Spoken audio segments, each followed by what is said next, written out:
Baltimore, Maryland, rich in American history, where during the War of 1812 at nearby Fort McHenry, Francis Scott Key once penned a poem that became known as the Star-Spangled Banner. Tonight, it's not the British that are invading, but the Cleveland Guardians as they look to maintain their momentum, trying to surge toward the top of the standings in the AL Central.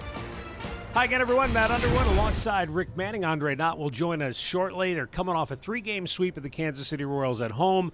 They get Baltimore. The Orioles have been playing much better baseball this year. Don't be fooled by their record. They're pitching well. The offense is much improved. But they're going to run into Shane Bieber. And if you're Cleveland, you couldn't ask to start this series with a better guy on the hill. The starters have been on a roll, and Bieber got it all started a couple of starts ago. But Shane, in his last start, I really like. He executed his fastball very well. He wasn't going for strikeouts. He pitched to contact. He went 8 innings, gave up 8 hits. Did not walk anybody, struck out 5 on 94 pitches. Now, he's going to continue that, and I'll tell you what, if he's on a roll, when he gets that ball down, he's awfully tough to hit. We know that. But in his career, he's made 2 starts against the Orioles. In 17 innings, only 8 hits. How about 26 strikeouts, wow. No walks, no runs? You can't do any better than that. So that would be a good way to kick off this only 3-game road trip. That's our Bounty Quick Stat as we get ready for tonight's series opener between the Cleveland Guardians and the Baltimore Orioles. The O's will counter with Bruce Zimmerman, left-handed starter. Lefties have been a problem for the Guardians. We'll be back with tonight's play-by-play. We'll check in with Andre Knott. It's all coming up next right here on Bally Sports Great Lakes. Cleveland Guardians baseball is brought to you by Meyer. When we support the home team, we all win. By the Ohio Traffic Safety Office and the National Highway Traffic Safety Administration. Please remember to buckle your safety belt. If you're not buckled up, what's holding you back? By your Northern Ohio Toyota dealer. Visit buyatoyota.com. Toyota, let's go places. And by the new Epic Pepperoni Stuffed Crust Pizza, only at Papa John's.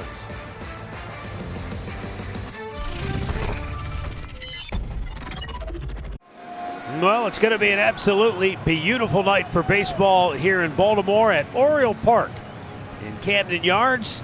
And before tonight's first pitch, let's head down to Andre Knott for the final word. Thank you, Matt. You know, you guys talked about Shane Bieber on the other side. Now, in the last game, it wasn't about strikeouts in his 8 innings. But the one thing that happened for him, he locked in with his old-school curveball, that knuckle curve, and it locked Tiger hitters up. He hopes to do that tonight against these Orioles. For Bruce Zimmerman, he started the season off hot. In the last 2 starts, things haven't gone as well as he's wanted it to. And in this lineup against the righties that the Guardians will put out there, it will be all about hitting the changeup and the curveball. He's a guy that has one of the best changeups and curveballs in baseball. And as Owen Miller said, if we drive the ball to right center, he won't last very long. Ooh, I like to hear that. Speaking of Bruce Zimmerman, he will be making his very first start against Cleveland in his career, his 11th on the year. And he had issues in his last start against Boston. They've been swinging hot bats. He gave up 5 home runs in that game, 6 runs total, and 8 hits. So he's going to try and come back and, redeem himself in this start. Well, let's take a look at Terry Francona's starting lineup presented by Progressive. Miles Straw will lead it off. Then Ahmed Rosario in the 2-hole, followed by Jose Ramirez. Owen Miller bats cleanup. Josh Naylor will hit 5th. Oscar Gonzalez will DH tonight. He'll bat 6th. Ernie Clement, Oscar Mercado, and Austin Hedges batting 9th. That's 8 right-handed bats against the lefty Zimmerman. And defensively for the Orioles, brought to you by Rally House, it'll be Hayes in left, Mullins is in center, Santander over in right. On the infield, it'll be Nevin at third, Mateo at short, Odor at second, Mountcastle at first, and Rauschman doing the catching. Junior Valentine will call the balls and strikes. That man, the crew chief, Larry Vanover, is down at third base. David Rackley is at second base, and poor Sean Barber is back at first base. The last time we saw him umpiring at first base, he had 3 calls challenged on plays at first base. Not Larry Vanover there, but Sean Barber over at first base. 2 of them were overturned. The last one, thankfully for him, was upheld. Miles Straw pops the first pitch of the game into right field, and Santander makes the catch for out number 1. So 1 pitch and 1 quick out for lefty Bruce Zimmerman. And that's going to bring up Ahmed Rosario. Game time temperature is 79 degrees. So often we come to Baltimore, it's hot, it's humid, there's yeah. a chance of rain every day, but boy, this is perfect. Yeah, it is a beautiful day. Ahmed Rosario takes inside for ball one.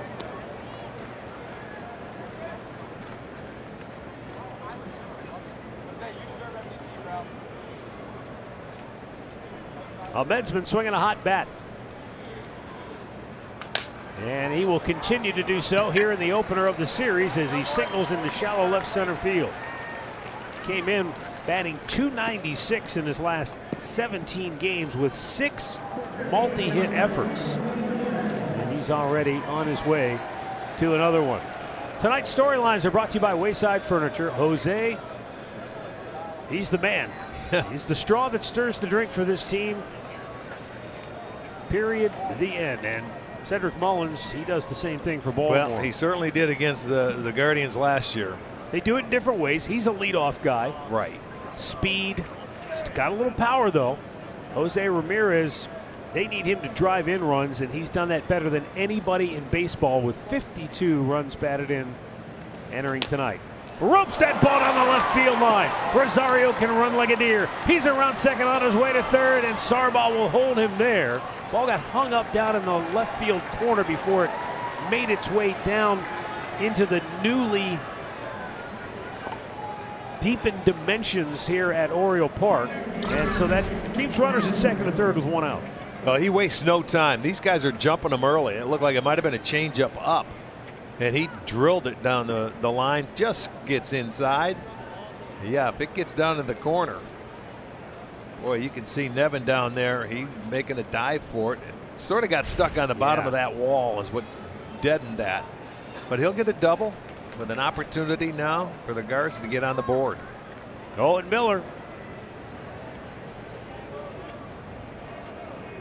with second and third and one out. He takes a curveball for a strike. The rookie Adley Rutschman has kind of boxed that one, but it was over the plate. And he will throw his fastball the most, about almost 40% of the time. His changeup will be 30%, and then that curveball. Not to worry about a slider, but he may mix one in here and there. All that talk about that fencing, all Matt had was deepened. That's that's like line drive off the glove of the third baseman Nevin. That'll score 2. Rosario and Ramirez both come home. And into second base with a 2-run double is Owen Miller, and the Guardians grab a 2-0 lead. Boy, out of the chute, these guys are swinging it. Back-to-back doubles give Miller his 21st, 22nd RBI, and I mean they are getting after it early. They are not going to spot him anything. And it looked like Nevin got a piece of this ball. Yeah, right off the end of the glove. So they are going to play from in front. That was a good base run. You see Rosario going back, waited for that line drive. If he caught it, he would have been able to get back there. 14th double for Owen. Now Josh Naylor with a ground ball. Second baseman Odor, and scrambling back to the bag just in the nick of time was Mountcastle. He almost went too far in trying to field that ball, and that would have left the pitcher in a foot race with Naylor to the bag. There are now 2 down as Miller goes to third. Yeah, they're lucky that Naylor was running on that ball. He doesn't get down the line all that well. Now the rookie Oscar Gonzalez, who has hit in 5 of his first 6 major league games.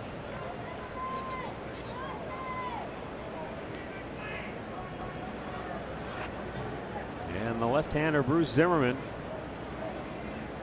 down a couple of runs early. Have you ever seen him this aggressive?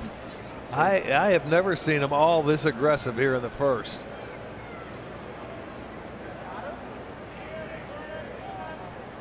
They like what they see, and they're getting after it. He's thrown 8 pitches. He's on the 6th hitter, and they have 3 hits and 2 runs in already on 8 pitches. Speedball tonight. Well, if it's there, get after it, and they have certainly done that. And it has served this team well. When they have scored first, they are 18-6 on the year. Usually when you see a team score this many runs with that many pitches, it's a home run involved as Right. well. Ooh. That was a good changeup, I think. Might have been a curveball. Was that curve? Okay. I think so. It looked like he gave up on it. Yes. Just from the side, I couldn't see the spin, but I knew he gave up. I got to be honest, I'm sitting close enough to Gonzalez. I'm fearful. And the 1-2 fouled off to the That's the other changeup. side.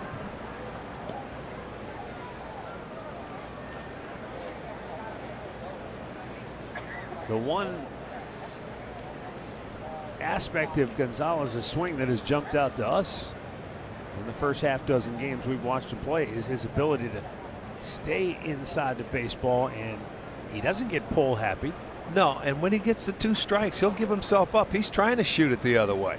He knows what he's doing. He looks like he's got a feel for it, and that's a lot of things that young hitters don't have. Fastball sails high, 2-2.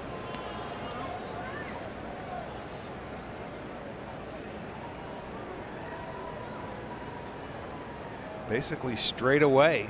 I'm used to seeing shifts all the time. They haven't had time to shift. They're too busy swinging.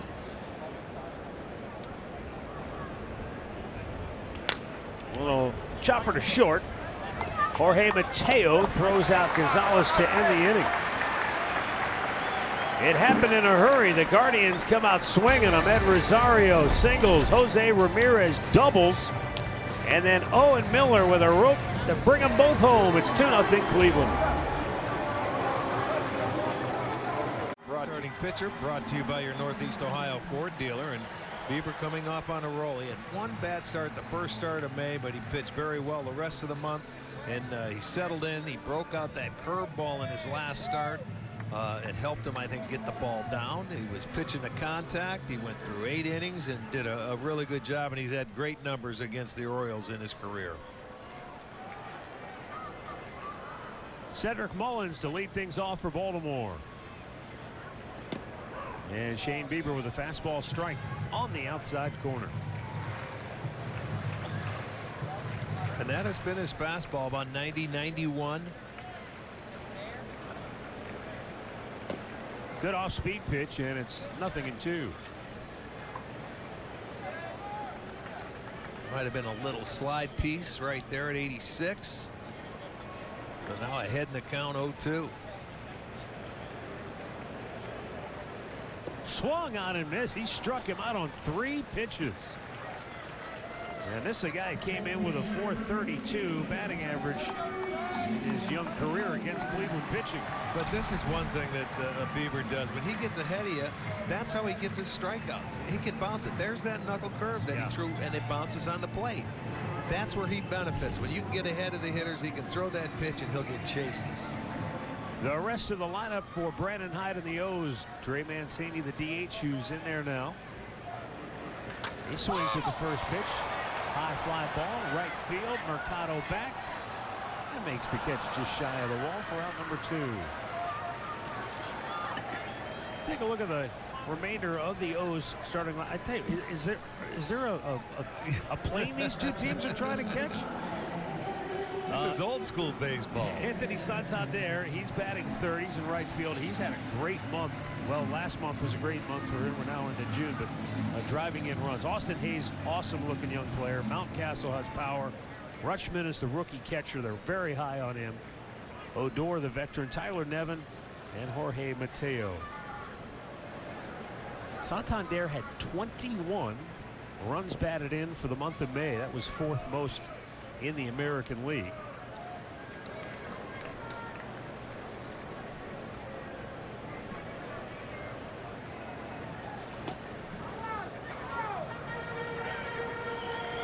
Yeah, now if you're a pitcher here with what they did to the left field wall, make the left-handers try and drive it out that way. That's your friend.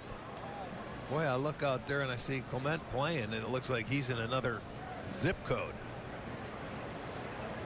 You know what it looks like to me? It looks like he's in another era. Yeah. It looks like he's back in the 1950s playing in a ballpark that we've never been to before. He is, the Grand Canyon. Now the 2-1. Going that way, but it's out of play.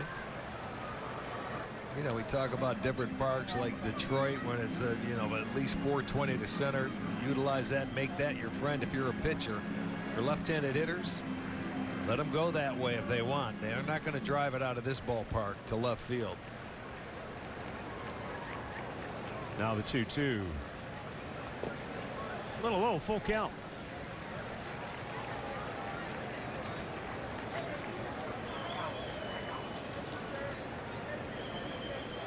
Baltimore came into tonight's game 11th in the league, averaging fewer than 4 runs a game, 12th in batting average with a team mark of .232.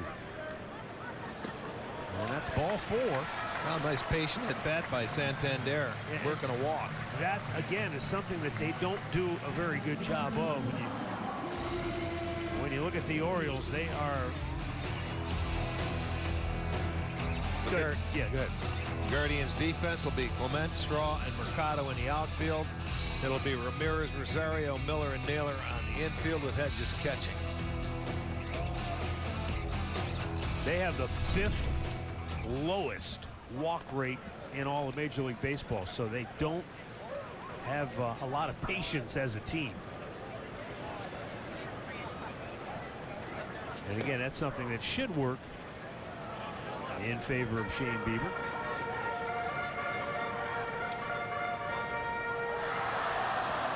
Austin Hayes is 10th in the league in batting average, thanks in part to a 13-game hitting streak. He had a 17-game streak just a year ago.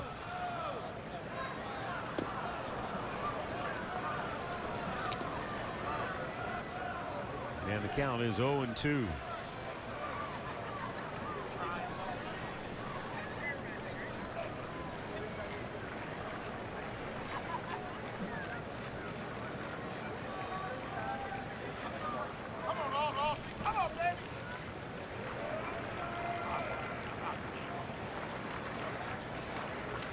Popped it up on the infield. It's near home plate. Jose Ramirez calls everybody off and makes the grab. We've played an inning in Baltimore. It's the Guardians 2 and the Orioles nothing. $114.99. You can watch all out-of-market regular season games live or on demand, plus MLB Big Inning. Blackout and other restrictions apply. Just visit MLB.tv for the details.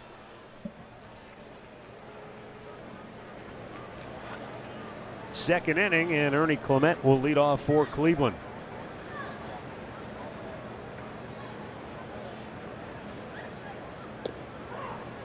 First pitch curveball in there for a strike. Ernie over the last 7 games has collected 6 hits and 19 at bats.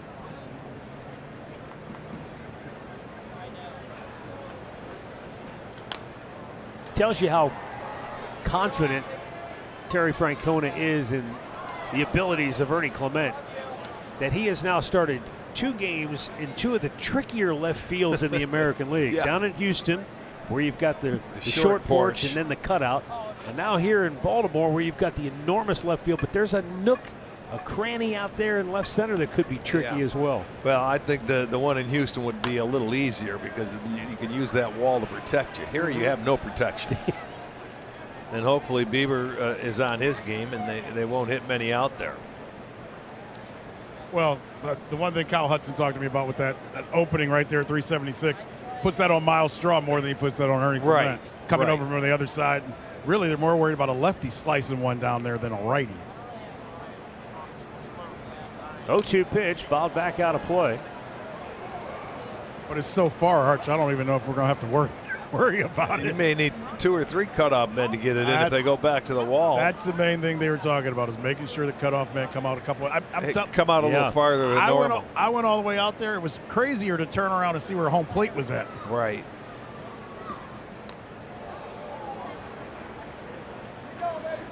Now you're getting to see some dimensions of the old baseball game.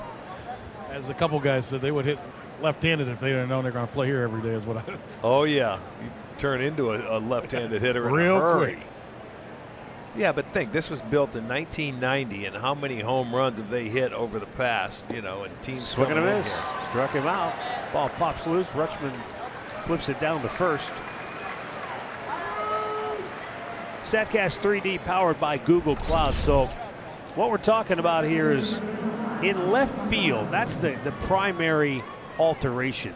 They moved the fence back 26.5 feet, and then they raised the fence level from around 7 feet to now an even 13 feet. So it's a bigger wall. It's much farther back than it used to be. It may not seem like a lot, but players certainly noticed. From 2018 through 2021, the Orioles have lost 80 home runs, and the opposition would have lost 116 if the new dimensions had been in place. So that's the difference. Well, that keeps them in more games because the opposition had more. Aaron Judge, who lost a home run that hit off the fence here last month, said it's a joke. It's a travesty. He said it's like they built a creative park now. This is a 6'7" guy the biggest that guy hits in the the ball league farther than anybody else, and he's whining. Get on him. I just report the news. Yes. Well, Camden Yards has the 4th lowest home run rate in the big leagues this year. Last year, it had the highest. So there's a change for you. Mercado with a high pop to shallow left. Hayes coming in. And that's out number 2. Well, I mean, to me, here's the thing that tells you everything you need to know. In their first 25 home games this year, they gave up 40. This ballpark yielded 40 home runs. Last year, after 25 games, there were 76 home runs hit in this ballpark. Yeah, look at that. So the numbers bear out that it is no longer a hitter's paradise. The Orioles front office likes to say that it's still a good hitter's park, and that might bear out over the long haul. But this used to be the launching pad. I mean, this was. Oh yeah, you come in here and it's hot and it's steamy in the summertime, and that ball would just fly out of here. I'm glad you said that part, because when it gets hot, it will play different than what we've seen so far. But you know, when they say it's a hitter's park, I'm not disagreeing, Matt. But usually when you say it's a hitter's park, there are places where you can get doubles and triples. I don't see where you can get a lot of triples in this ballpark unless you hit it in that corner all the way out in left center. Yeah, you know what I mean. That's about right. Popped up, foul, back, and out of play. Yeah, you're not going from the right field line over through. You're right, to about the 410 in center field over there near the bullpens. If they're shading somebody to pull or something, you may have an idea, a chance. I mean, you look at them; they have seven triples on the year. Of course, the Guardians lead the way with 13. Upstairs, 1 ball, 2 strikes.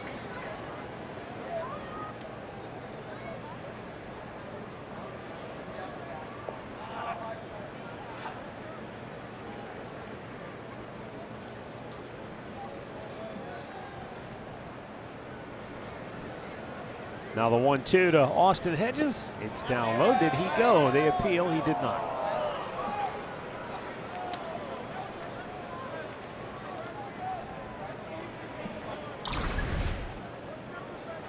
Take a look from this angle.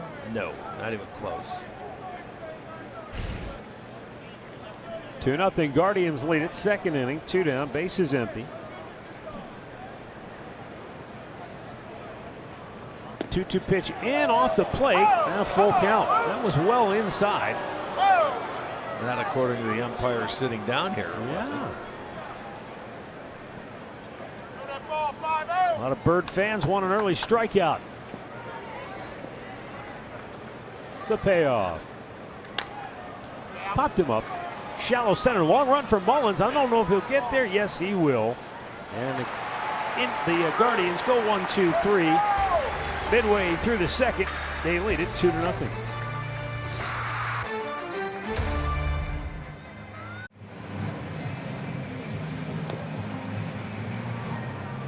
Guardians lead it. Bottom of the 2nd inning. Indeed, player resume for Shane Bieber. Now, if I was Shane Bieber and I had to fill out a resume, I'd probably make sure that the Cy Young Award and the All-Star Game MVP was on there. But his numbers on the road are pretty impressive. Yeah, I mean, you look at the team record, 35-14, and you know it's supposed to be a little tougher on the road than it is at home, but not with this guy. He makes it look easy. Ryan Mountcastle misses outside. In team sports, you know, you like to say defense travels. And it does. And when you can pitch, it really shouldn't matter what the venue. That's true. And Bieber has been able to demonstrate that throughout his career. You know, he's allowed 3 or fewer earned runs in 33 consecutive road starts. So you talk about keeping your team in a ball game, you always have a chance to win. How's that for consistency? I mean, that's the longest ever. 33 starts. You look at guys behind him. Tom Seaver had 28. Ryan Stanek had 26, along with Oral Hershiser, but he leads the way by plenty. And after you talked him up, he issues a 4-pitch walk to Ryan Mountcastle. Second walk already. We'll have to get a double play now. For a team that doesn't walk very much. Adley Rutschman, the rookie catcher, switch hitter. Like a lot of young players, he came up with tremendous fanfare. Oh yeah, great expectations are put on his head. How about what he was able to accomplish in his first game, hitting a triple? Matt Wieters did that, and one other big-time Oriole rookie did that in his first game. Manny Machado. Oh yeah, all hit triples in their first game. Was that here, Dre? Yes, sir. And this isn't exactly a triples no, park. Right. It's not, but he did it here. And I think if I remember right, it was right down the right field line. I believe you're right. It was.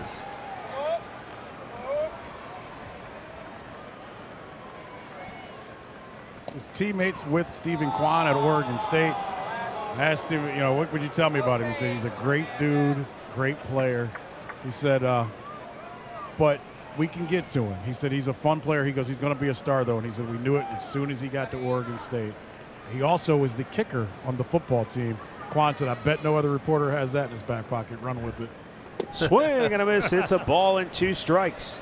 I thought it was cool when he came out. His first game. Yes. The fans were giving him a great ovation. He tipped his cap, and then he stood behind home plate in his catcher's box and just turned and took it all, and he looked up at the upper deck and just beautiful. Really soaked it in. So beautiful. 1-2. Swung on and miss. He got him.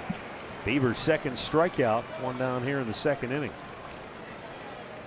Yeah, he just stayed down with the breaking ball, with the curve ball. Look at that. Bounce it on the plate.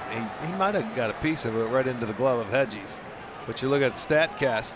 Swings and misses on the knuckle curve this year. Look at that, 27. And look at where they are. Just the bottom part of that zone falling out of it. And that's where you get your swings and misses, your chases. Well, the beautiful thing is we know that curve had gone away for a little while. Guys stopped swinging at it. And once he got the fastball established again about 3 starts ago, the strikeouts have come with that curve. It sets it up, doesn't it? It's that amazing. Fastball sets up everything. Rougned Odor sends a lazy fly ball to center field, and that's out number 2. You know, since Bieber's last start on Saturday, if you look at the starting rotation, they've had a nice trip through. They have a 1.48 ERA in 33 innings, 7 earned runs, only 3 walks, and 31 strikeouts coming into this ball game. I mean, Arch, the offense has got to catch up with the pitching now. I know you're talking about that time through, but even before that, there's only been one hiccup, I want to say, the last 3 times through. I know it. They have really been doing their job. And you see what they did tonight? They came right out of the chute, and they got on the board early.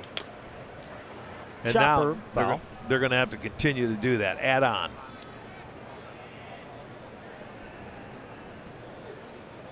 Yeah, because, you know, I mentioned earlier, Rick, when Cleveland scores first, they're impressive.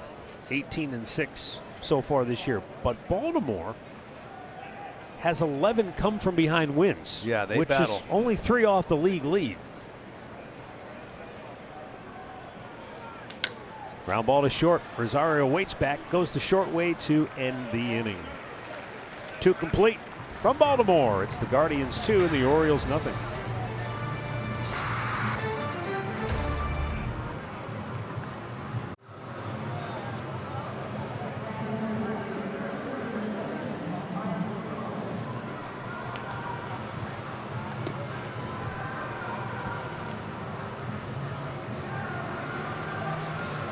Well, a Sugardale Dollar Dog Night a week from tonight when we play the Oakland A's. 10,000 fans will receive sunglasses courtesy of Lexus. Get to the game early for a $2 pregame in the district presented by Coors Light. Stay after the game for a postgame classic Summer Jams fireworks. Get your tickets at the ballpark app, or you can visit CLEGuardians.com. Top of the order, Miles Straw will lead off the third for Cleveland. Fly to right on the first pitch.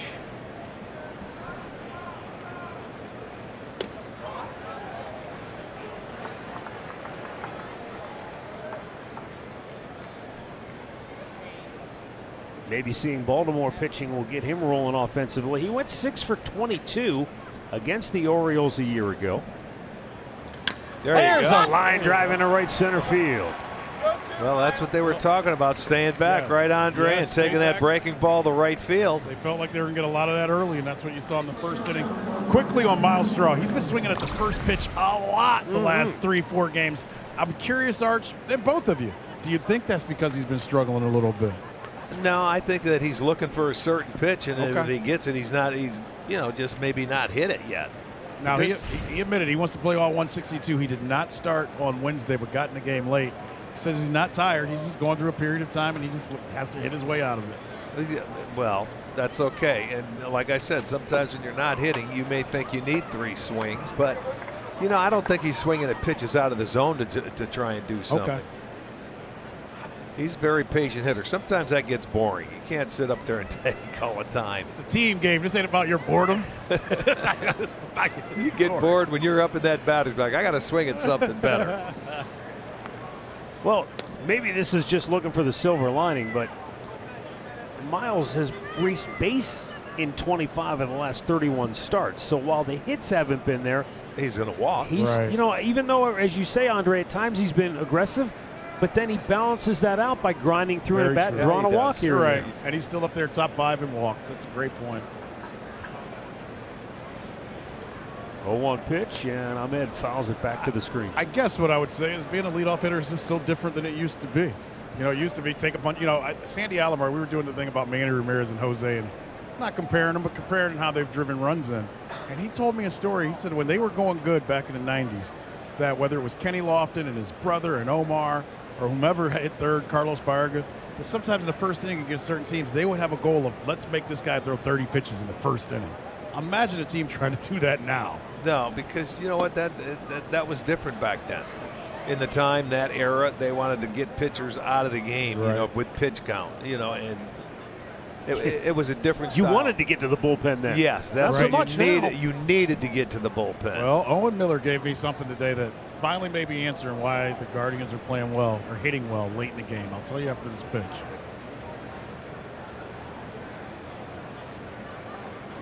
Or after he throws it over.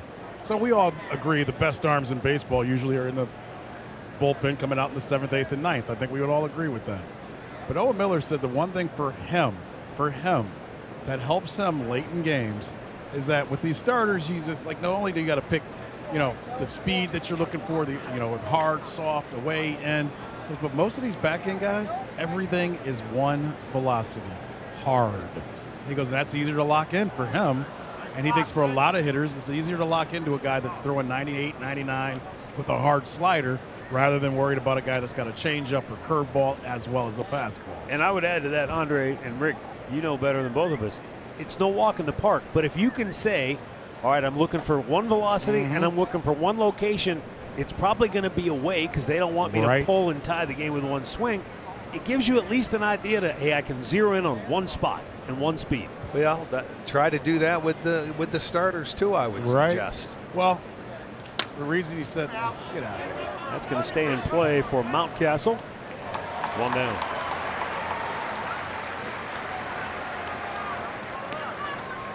Our Kia player profile tonight, Jose Ramirez. Not only is he leading the league in runs batted in overall, but on the road. So he's not just piling them up at home. In fact, this team does quite a bit of damage on the road offensively.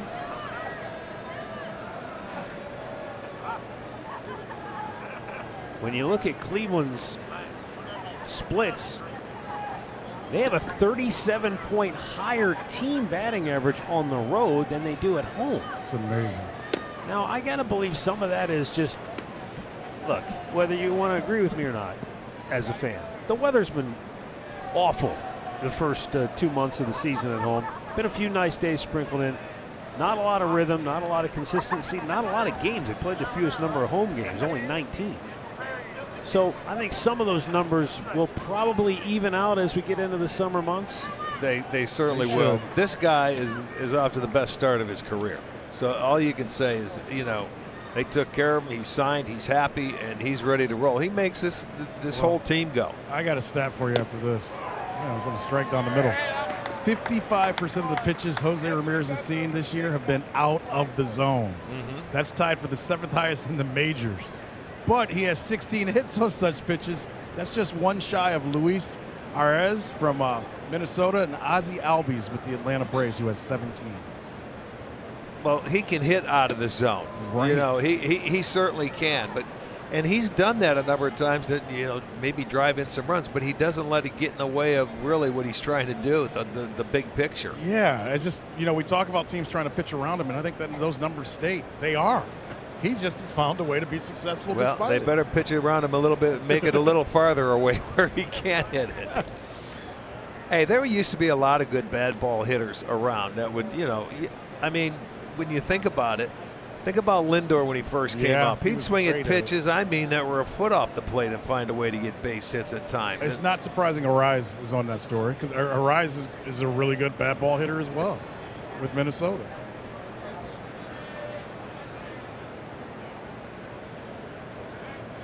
Two-one pitch. There goes Miles Straw. He stumbled and he has to quickly get back. I don't know if he lost his footing or if it was just a case of where he stumbled, but it was not a clean break, and he realized, I got to stop because this isn't going to go well. Yeah, anytime you're going to steal a base, you don't feel like you got a good jump. He says, okay, I'm going to go back. And he had plenty of time to get back. You know, because if you're going to run with Jose at the plate, you better make it, because you're in scoring position right there at first base.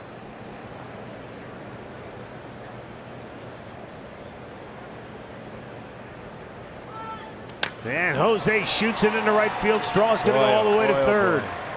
How about that for a swing going the other way? Yep.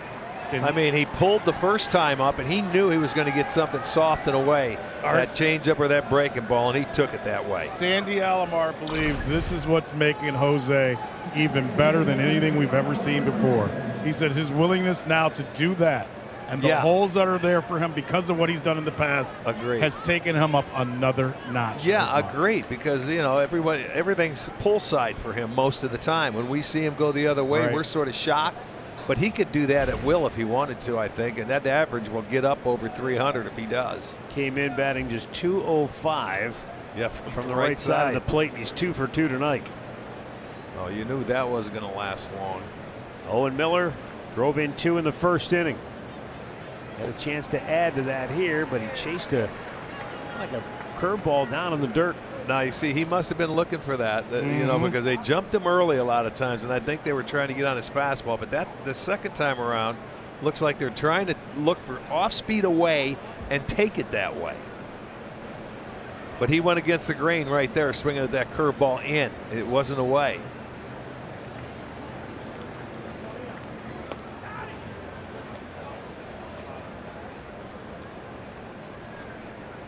But yeah, here's your opportunity to add on here in the third. Owen Miller now with 9 runs knocked in his last 14 games, including tonight.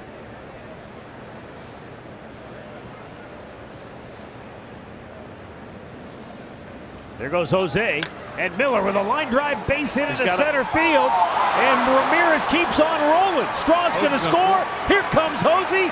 Here comes the throw, and he is saved at the plate. Oh, what a daring dash to home plate by Jose Ramirez, and the Guardians' lead is now 4-0. Boy, he created a run on his own right there, because that ball was hit right on the line, and I was watching him take a look, and he just felt that Mullins wasn't going to catch the ball. So instead of stopping at second and possibly going back, he just continued to go. And then once he sees the ball gets away from Mullins, Mike Sarball just continues to send him, and it was awfully close at the plate. It's short hop, and that's when it gets away. He's going to send him all the way home. Watch him. He doesn't stop. He got the read. For a second, yeah. And he just kept right at that. To me is just flat out pure hustle. And that was awfully close, but what a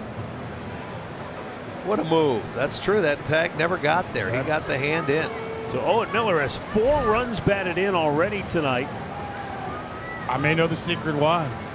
I was talking to him the night before the game. His bat model that he uses, Owen Miller, same one that Michael Brantley uses. Brantley was so happy to find out. He didn't even know why. He said he picked it up one time, and he instantly said, put my name on it. That's the type of bat I want to use. He loves the balance in the bat. It says if it works for Michael Brantley, that's what I want to use. And it's been working for him this year. And in Houston, when Brantley got to first, he goes, I heard you like my goods. And Owen just smiled at him. He said, it's the best one I've ever had. Andre, I used a Michael Brantley model in fantasy camp one year. How'd it do? The results were not the same. So well, they throw too hard down there, fantasy camp. A little too heavy for my man. It's not the lumber, it's the lumberjack. Gotcha. Josh Naylor grounded out. First time up.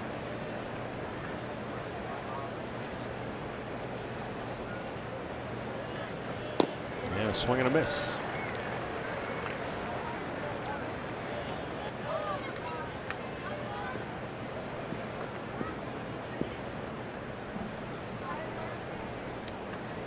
Well, again, what the Guardians have done here in the early going is something that they have done since the start of the season. And there's a base hit into left field, and another run will come home as Owen Miller scores easily. 5-0 Guardians. Josh Naylor with his 26th run batted in on the year. Telling you what, you watch these guys tonight, and they're putting up a very good approach, and they're taking them the other way. This is really a treat to watch, and when this team gets the lead, I'll tell you what, they can be dangerous because they loosen up. Look at that, ball's off the plate, not even a strike. It was elevated. Might have been a little slider there, and he just hit it at the vacated spot at short. This is sticking to the game plan like never before. I mean, this is exactly what Chris Vallejo wanted him to do. Well, I'll tell you what, it shows, it's paying off, and this is when they get dangerous and put up big numbers, is when they have the lead early. Well, again, they lead the American League batting with runners in scoring position. Their team average is .283. That's going up. And they're 3 for 5 tonight. Yeah.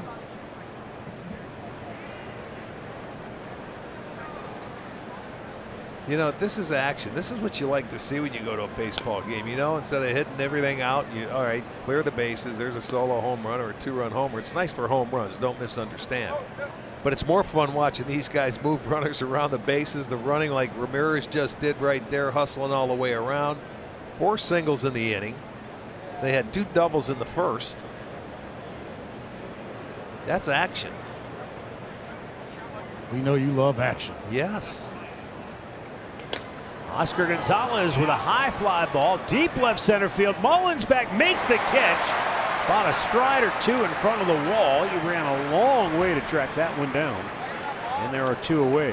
One of the things I was anxious to see, and I know it's not even 3 full innings yet tonight, but over the course of this series, I'm curious that all the talk about Oriole Park is the new dimensions. The high wall, right? You know, the depth of left field. It's harder to hit home runs here. If you're a home run hitting team, like the Yankees, then it could adversely affect the way you play here. Cleveland doesn't have that kind of approach, and I'm thinking this park actually might play to their favor because of the way they spray the ball around. Well, it has in the first 3 innings, I'll tell you that. Because, you know, obviously, Dre, you hear Aaron Judge, right? That comment, it got in his head. It's in his head. Yeah, absolutely. Well, they shouldn't talk because they have the short porch in right field, and they could get jammed by a ball and fight it off to right field. That's where their power is. I'm glad you brought that up, because over the last 3 years, 655 home runs hit in this ballpark. The next closest ballpark, Yankee Stadium, right, at 583. Ooh. So you're saying they put it in because of the Yankees?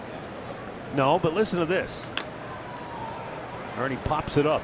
That 72 homer gap is wider than the Yankees stadium compared to the 13th ballpark, which is Wrigley Field.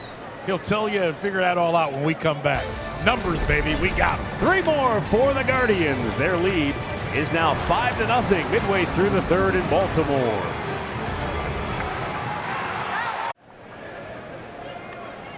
Jorge Mateo leads off for Baltimore, and the young shortstop takes a fastball strike at the knees.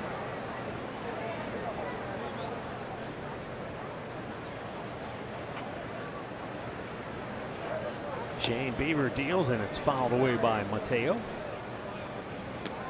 They get him 4 or more, and he's 35-1 for the team. Let's just say the team is 35-1. Yeah. Weak ground ball to first base. Naylor smothers it, takes it himself. 1 down. Here's our Northern Ohio Buick dealers stat. Cedric Mullins. Well, he did a number, I'll tell you, against Cleveland last year. Had 9 consecutive hits, reached an 11 straight plate appearance. We're going, how do you get this guy out? We were saying, throw it down the middle. Maybe he'll pop it up. Well, he must have known the Guardians were in town because he was struggling before last night. Had 2 big hits last night. Guardians are hoping they don't see that Mullins from last year. Oh, man. No, he can't have a series like that again. But that was, I don't want to say his coming out party, but that was kind of the coming out party for him because he took off last year, and really the rest of baseball knows who he is now. Oh, they had a heck of a year. But Matt had the story of stories on him. He stopped switch hitting, and it changed everything about his career. And he said to me when he came to Cleveland, he was so thankful that Baltimore didn't force him to keep switch hitting. Yeah. He said so many organizations would not have done that. Same thing happened to the guy sitting to my right. Yes, sir. It's a big day yesterday for him, by the way. You don't want to talk about it, but I always dig. What's that? 50 years ago yesterday, some guy named Richard Eugene Manning was drafted by the Cleveland Indians. Yesterday? I thought it was June 6, 1972. I found something that said it was 50 years ago, June 6th. I'm here to correct you, my friend. Good. Well, you got to understand, by the time the horse delivered the letter to Niagara Falls, it was June 6th. It That's took a right. couple days. It never hit 576 78th Street until June 6th. I got a lot of people that would tweet at me and sent pictures to me and said that was the day. No, because here's how I know, because I got traded on the exact same day in '83, 11 years later, on June 6th to Milwaukee. I tried to trade you yesterday. Well, that's okay. It didn't work. I had to get my permission first before I get traded. I hope we traded Eddie. So what's today, the 3rd or 4th? Today is the 3rd. Okay, we got 3 more days. 3 more days. All right, I'll dig up something else on you then. No, that was good, though. You're ahead of the game. Popped him up. All right, since there's 2 outs, let me try to clear this up for you, Andre. So there's a 72 home run gap between Oriole Park and Yankee Stadium. That's the most home runs allowed, 2nd most home runs allowed by venue. That's a wider gap than there is between Yankee Stadium and the 13th place home run yielding ballpark, which is Wrigley Field. That's crazy. It's nuts. That is nuts. Makes no sense, but that's baseball.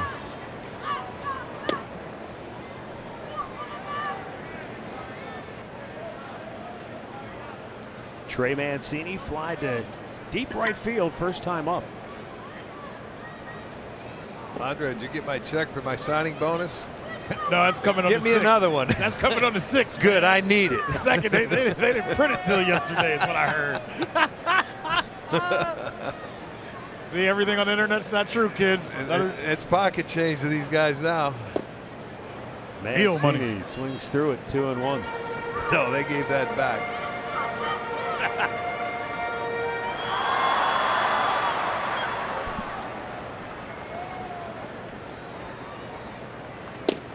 Bieber is slicing and dicing. That's on the outside corner, and it's 2-2. Yeah, and you give him some runs early, and he can get into that mode. And everything seems to be down tonight. Where earlier in the, a couple of starts, it was upstairs, but I'll tell you, can run it back in, and that curveball's working. Didn't get rained out. Knew he was going to pitch the signal. Yeah. Like it plays in his mind a little bit. And he feels like he's in a good rhythm finally. He has finally admitted after the first month and a half, he finally feels like himself. I'm seeing some 92s with movement, like that last pitch right there. Had a little run inside. Look at that. What is that? Upstairs with a slider, and Mancini swings through it. 3 Ks for Bieber, 3 scoreless frames under his belt. It's 5-0 Cleveland. June 11th against Oakland for a $2 pregame in the district, presented by Coors Light. And also 12,500 fans will receive an Aaron Savali bobblehead courtesy of Car Parts Warehouse. Visit CLEGuardians.com for more information. Oscar Mercado leads off the 4th for Cleveland. And Bruce Zimmerman misses up high, ball 1.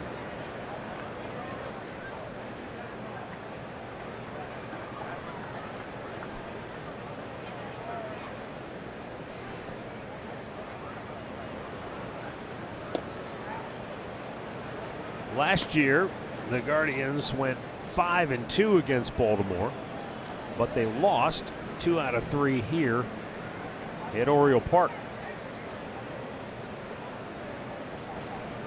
Well, I remember, might have been 18 or 19, we came into this park flying high, playing good baseball. The Orioles were struggling a little bit. We lost back-to-back games, 13-0 here. We couldn't believe it. Only 4 times in the 69-year history of the Orioles have they won a game by a score of 13-0. 4 times. Okay. And it happened on back-to-back nights. Yes, it sure did. Back in June of 2019. Is that when it was? 2019? Yeah. I knew it wasn't long ago. Yep. Was it June 2nd? No, you better ask your tweeters. Go ask your tweeters. It's deserved. Give it to me. He drove down here with him. That's exactly what I was thinking. Now I know you didn't drive here. You were sitting in the passenger seat. I found all kinds of notes because I didn't drive. I just sat in the passenger seat. Thought I was getting ahead of the game. Instead, I was getting lied to. I just love you, man. I love you back, man. Put me back on the plane. Sorry, honey, I can't ride anymore. AJ's already got a ball at this game, too, by the way. You're over-prepared. I was. Just better off when I'm stupid. The 2-2. There's a foul ball down the left field side. Trying to show us his college education. That ain't got me nowhere in life either. That has never worked for me. That's too easy a joke. I'm not even touching that one. Stop it. Doctorate. Here's the 2-2. There's a high pop-up. Shallow center. In comes Mullins flying again. Get out of my way. He makes the catch. That's right. Let the sure man get it. Hey, here's our Spectrum. Oh, no, we're just going to get a word. Not our Spectrum Mobile replay, but here's a word from Spectrum Mobile. Spectrum Mobile has the best deal in mobile. 2+ lines of unlimited for just $29.99 each. Switch and save up to 60%. Visit SpectrumMobile.com.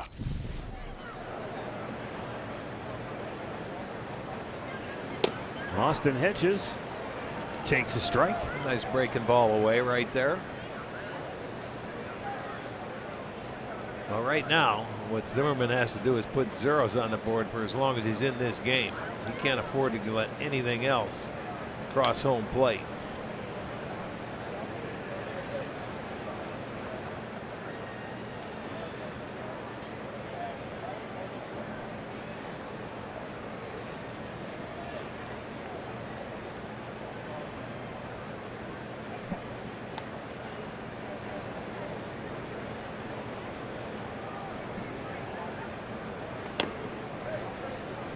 Well, Andre may not want to sing the praises of his alma mater, but I do want to take a moment and send out congratulations and best of luck to the Baldwin-Wallace Yellow Jackets, who are competing in the NCAA Division III College World Series this weekend. Really? In Cedar Rapids, Iowa. Good luck. Cedar Rapids. Guardians. I believe. Have they ever been to the? Yeah. They have been to the series. I believe second it's time. their second time. Yeah, and good for them. And Terry Mulholland's alma mater, the Marietta Pioneers, have also qualified. Kent DeColby was there and too, Kent right? DeColby, yeah.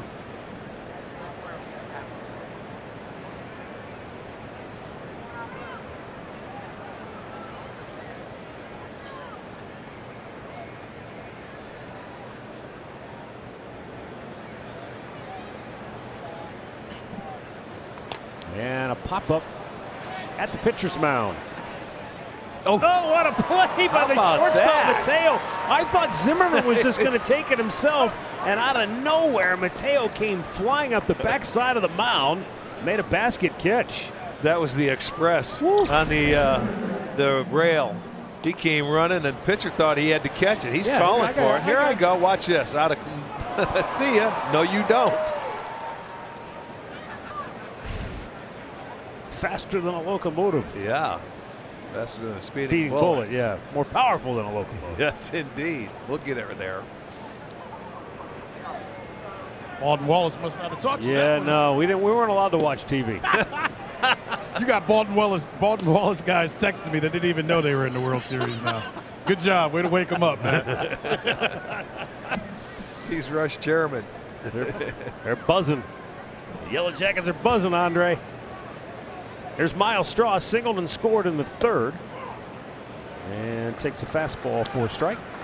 Yeah, Miles took a breaking ball right over the head of second baseman Odor.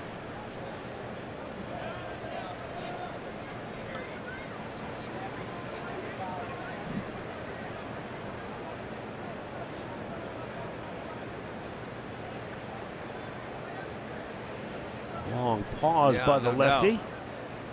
Sort of making him wait a little bit.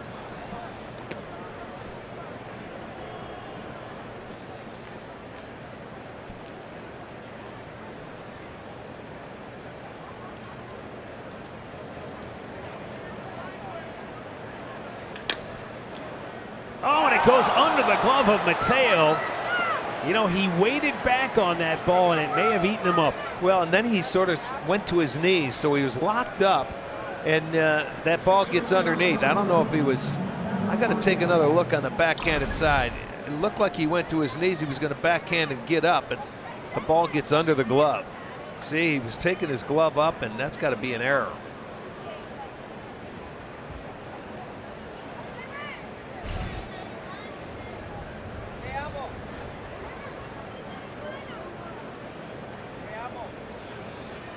And it is an error charged to Mateo, or did they? I beg your pardon. No, it's a hit. They gave him a base hit. It's a hit. Well, thank you very much. You don't see that on the road very often. No, but you know how you could tell up there, Matt? Remember I was talking about the sun thing there in center field? Yeah. When the H was going off, It it's a flashes. hit. Yeah, and when the E flashes, it's an error. Didn't know that until last night. Well, or at some point during the drive. Too much studying, Andre. Well, I'll tell you one thing. That's a gift. And he'll be happy to take it. So back-to-back singles for Straw. He'll love it. I would have given him an error. Don't matter what you do. I know. Ouch. Ouch is right. Right off the foot. That's that slow breaking ball. You get on top of it and you foul out right off your foot. Nothing but the top part of the baseball goes straight down.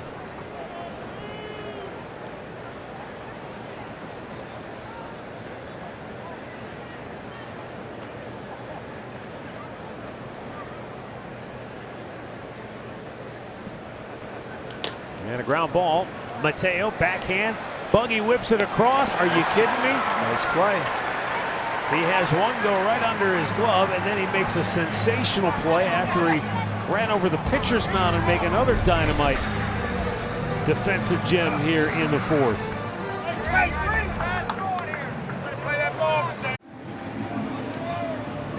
For the best coverage in the game, let's check out the T-Mobile coverage cam on a beautiful Friday evening. Oriole Park at Camden Yards here in Baltimore, just off the Inner Harbor. Guardians lead it 5-0. Anthony Santander leads it off. He walked his first time up.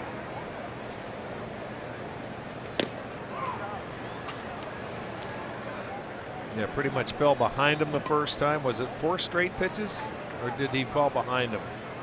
He walked. I think it was Mountcastle. Yeah, 4 there pitches. it was. Yeah, that's right. He went full count to Santander. But I'll tell you what, he's up on the count now, 0-2. He has walked 26 times this year.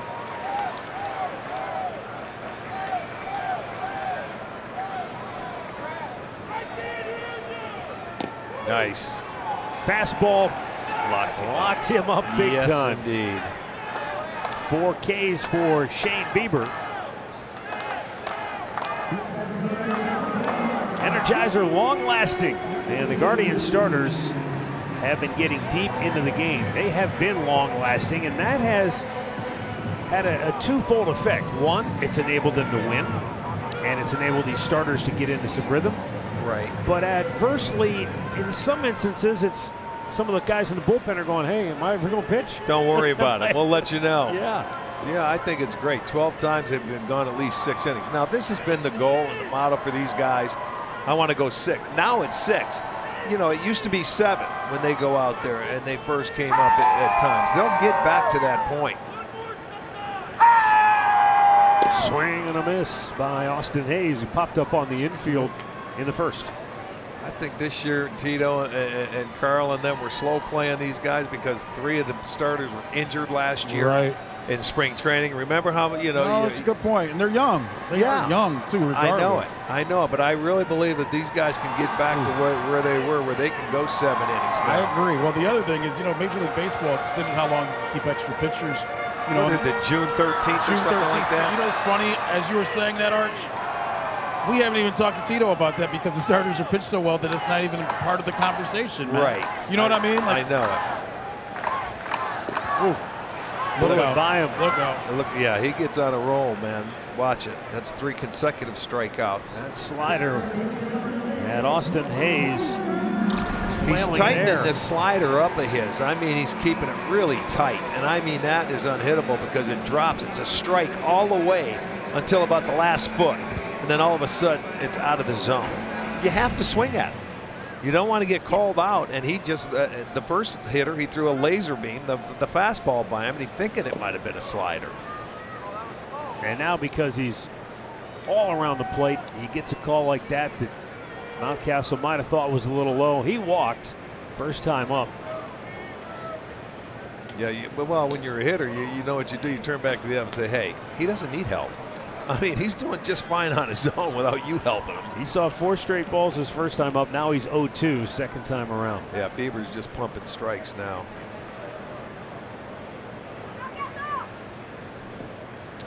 Slider in the dirt. He knew. He let that one get away, and he knows exactly what he did, so he's going to have a little talk with himself. Mountcastle's another guy, even though these two teams don't meet often. 480 career average against Cleveland with 3 homers and 9 runs batted in. He gave a guy a black eye in left field. That's probably why they raised the fence left. Yeah. They had to move it back. Yeah, you're right. Less fans will be hurt in this ballpark this year. I mean, the kid thought he had a home run souvenir. He got a souvenir, all right. The Shiner. The 2-2. Just a little low and away. That was a good take. Really good take right there. It was down. So he's back into the count now. Former first-round pick. Hit .333 in the shortened 2020 season. Just a .257 average since the start of last year. Line toward right. And a great jump and a good diving stop by Oscar Mercado to retire the side. And don't look now, but that's 9 in a row retired by Shane Bieber. Great defense by Oscar Mercado. And the Guardians lead it 5-0 through 4. Guardians baseball brought to you by Sheely's, proud partner of the Cleveland Guardians. by your local Cadillac dealers and by Union Home Mortgage. Promises kept.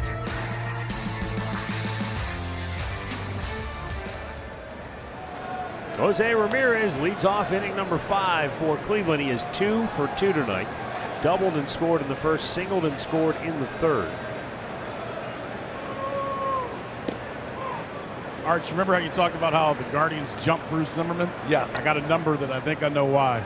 Opponents are hitting .783 slugging percentage on his fastballs this season. That's the second worst in Major League Baseball. Wow. Kind of tells you why the Guardians were swinging early and often versus Zimmerman. Also, after this Ramirez pitch, Jose now has 12 extra base hits in his last 17 games and 22 RBIs. It's just, when you look at these numbers, it's unbelievable what he continues to do day in and day out.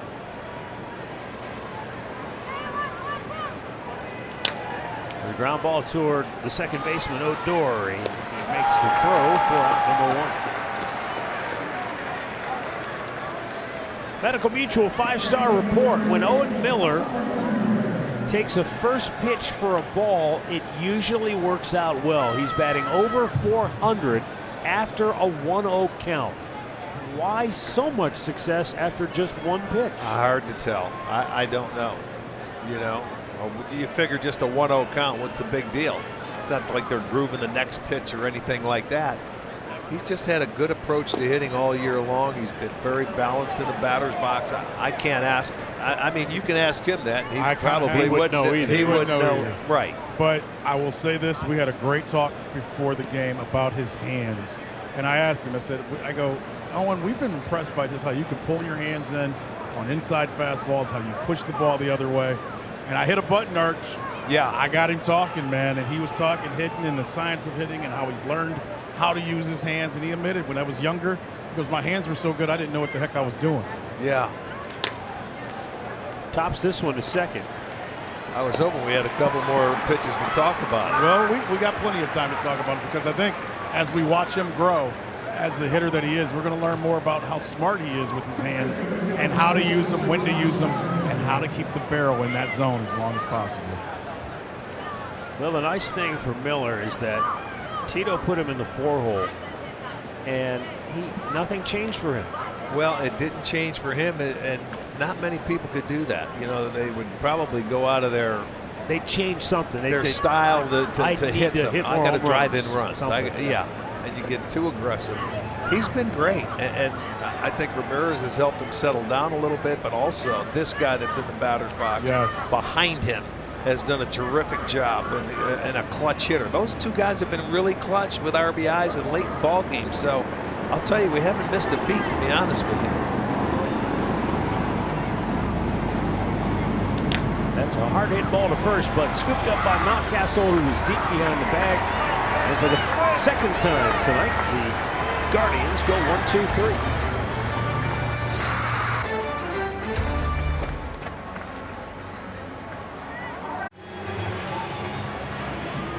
Tune in tomorrow, 3:30 for Guardians Live pregame, presented by your Northern Ohio GMC dealers. Alan Jensen will preview the game and get you ready for the first pitch between the Guardians and the O's. Adley Rutschman leads off for Baltimore here in the 5th. Shane Bieber, he's dealing. He's walked 2, struck out 5, and has set down 9 in a row.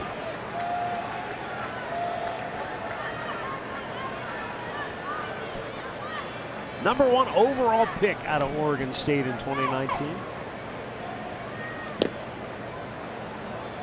He just made his debut back on May the 21st. And Bobby Witt, the number 2 pick, right? Yeah. He's having a nice year to this point, even though Kansas City is struggling.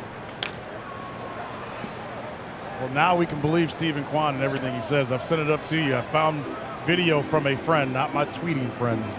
Yes, I did take a look at it in between innings. That was pretty impressive. If your favorite football team needs someone to kick you a field goal, the man at the plate is the guy. We got video of him kicking a 63-yard field goal back in high school. Was he left-footed? You didn't watch the video, did you? Kicker? He's Let me look at it as we're talking. Yeah, he's a left-footed kicker. Hey, I saw it. I watched it. So why'd you ask? Because I wanted to make sure I was right. The video wasn't backwards, Arch. It was real. I don't know, coming out of your phone. Good point. It's a smartphone. Don't worry about it. Yeah, that was pretty impressive. 63 yards. Andre, when Arch turns on his phone, it says, "You big dummy." As it should. You big dummy. That's where I leave mine off. Either that or by the pool. Or you steal mine. At least it wasn't in the pool. True. There's a foul back to the screen. My son goes, "You got to go chase Mr. Matt down." I go, "Nah, he does this. He'll all be the back. time. He'll be back."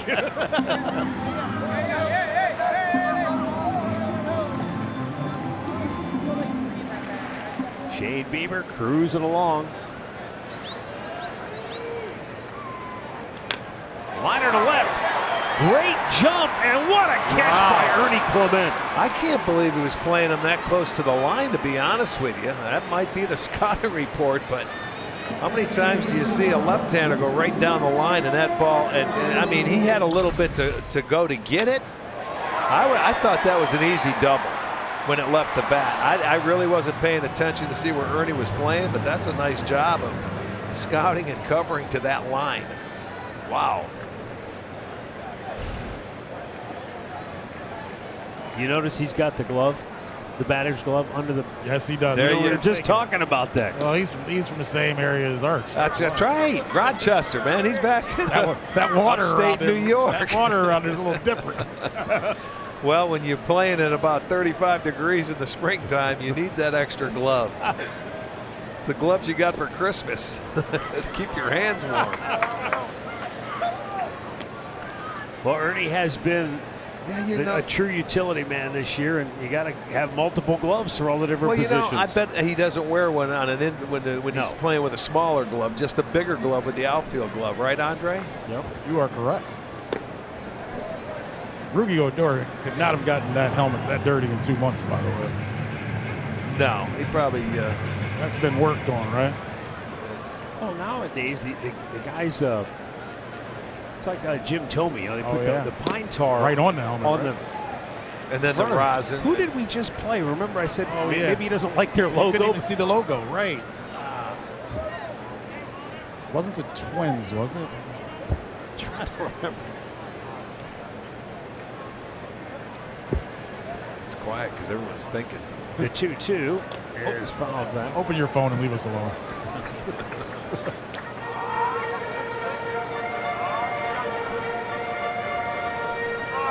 I think it was Houston. We were down in Houston. That sounds right. And Bregman, maybe? Was it Bregman? Alex Bregman? I don't Can't think remember so. now exactly, but the 2-2 and a high pop-up in the twilight. Yeah. Ahmed Rosario says, "Don't worry, boys, I've got this one." 2 down. Well, our Spectrum mobile replay features some of the handiwork by Shane Bieber here tonight. He is now set down 11 in a row. Yeah, just watch some of the movement coming back. He's ahead of the hitters. He's keeping it down. He's painting the corners. He's made some really good pitches. And that's when you can get away with something upstairs like that, is when you're dotting the I's down below at knees, both sides of the plate. Tyler Nevin bounced into an inning-ending fielder's choice back in the second inning, and if the name sounds familiar, it should. His dad, Phil Nevin, played in the big leagues for almost a decade. He's the third base coach with the Angels currently. Yes, he is. That's right. He was with the Yankees. He was with the Yankees, right? Yeah, he went from the Yankees out to the Angels, yes. Tyler Nevin, I believe, was originally drafted by the Rockies.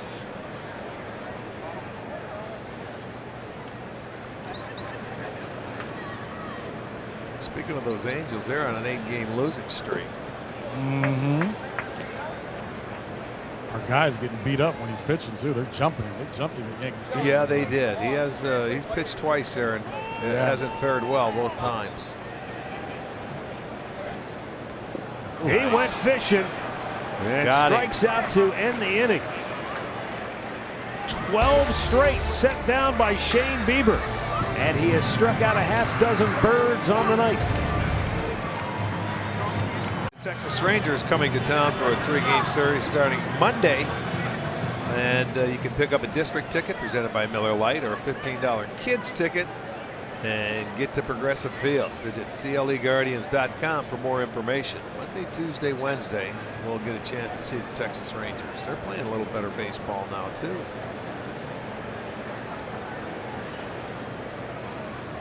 Swing and a miss by Oscar Gonzalez as he leads off the 6th inning. Grounded to short to end the 1st inning. Fly to deep center his last time up.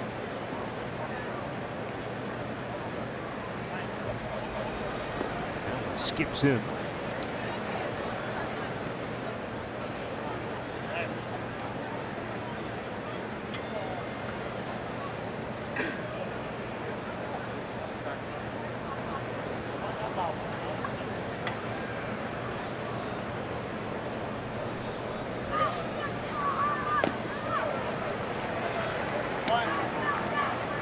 Well, Matt, Arch, I'm willing to go back to my Twitter friends, and they're telling us it was Tyler Stevenson who had the tar on his helmet like that. Tyler Stevenson. Oh, For the Reds. The big catcher, that's Yeah, right. that's a hit. Oscar Gonzalez continues his hot hitting ways. That's now a knock in 6 of the 7 games he's played in. Just perfectly placed this one between 3rd and short. He looked a little tardy on the pitch before. That had to be a high changeup. Ends up speeding his bat up and he finds the hole. Funny how that can happen. We saw him turn around, what, about a 98-mile-an-hour fastball? 99. And that previous one, as you said, it was 92. Right. And it got on looked, him. yeah, it looked like it was by him. He must not have picked it up. Ernie Clement sends a high drive, deep center. Back is Mullins onto the warning track and runs it down. Big Earn tried the big part of the ballpark. Earn, that's for the big boys, and they can't do it. The injury report brought to you by the attorneys at Elk and Elk. Sonny Gray of the Twins. Boy, look at that. On the IL. Again. Tyler Naquin dealing with a quad injury. The real one could be big for Toronto. Try to stay in the AL East race because he is there, and he's left both of his last 2 starts, guys, early. So it happened once. He tried it again 5 days later, and forearm finally said enough's enough. It's a really tough entry for the Dodgers and that $400 million payroll they have. I don't know if they can overcome that. Sarcasm. Oscar Mercado sends one to left. And over to grab it is Austin Hayes, 2 down. Aaron Savali will throw a bullpen tomorrow. They're hoping with that left glute that they've done enough work that they can get him back sooner than later. James Karinchak pitched for the first time in Columbus 2 days ago through 21 pitches. Numbers didn't look great. Velocity was there. He'll throw again on Sunday as they try to get him back going down in Columbus. So he throws a bullpen before they see it's okay, before they send him out for Savali. For Savali, yeah, they drained the glute, try to get the blood out of there to try to help. I didn't want to get too deep into this. Yeah, I don't think you should. Don't care to know, Andre. just a question. Just a superficial. Back to stupid Andre. Yes, he'll throw a bullpen, and then we'll talk more. Thank you. Hey, Dr. Knott, tell me that later. No, you want dumb Andre. You'll get dumb Andre. Dr. Knott. If I'm your doctor, you got problems. Austin Hedges 0 for 2 tonight.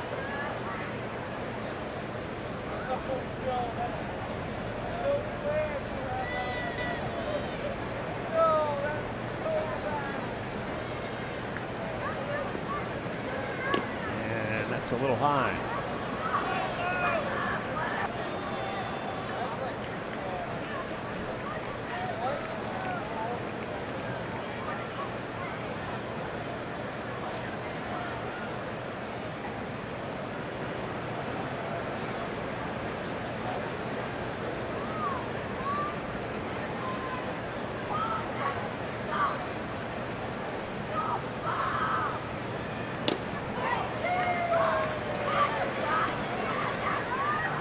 Well, I'll say this for Bruce Zimmerman. He has at least settled in since the 3rd inning, but this is now 20 runs that he has surrendered in the last 4 starts.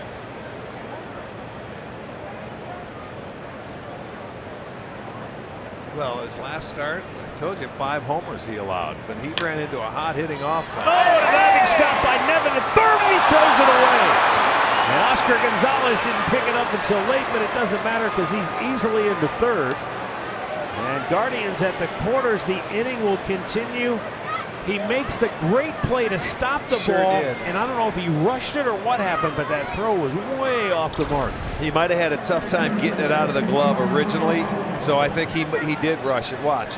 Great. He went to pick it, and nope. He knew it was going to be close. I know his dad played in the big leagues, but is this a rookie mistake not realizing it's the catcher at the plate? The easy play is take your time and go to first. And I think he thought that might have been his only play. Maybe he didn't know the catcher was running. Well, that's going to be it for Bruce Zimmerman. He will exit with 2 on, 2 out here in the 6th. And the Guardians up 5-0.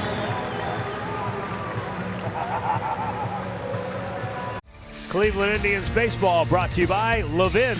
Buy it today, sleep on it tonight. Chevrolet, the #1 selling family of SUVs in the Cleveland area. And by Spectrum Mobile. Switch and save with Spectrum Mobile. Nationwide 5G included. Restrictions apply. Visit SpectrumMobile.com. Baltimore's famed Inner Harbor on an absolutely spectacular night here in Charm City. Yes, indeed. 2 on, 2 out. Top of the order, Miles Straw to the plate. New pitcher is Logan Gillespie.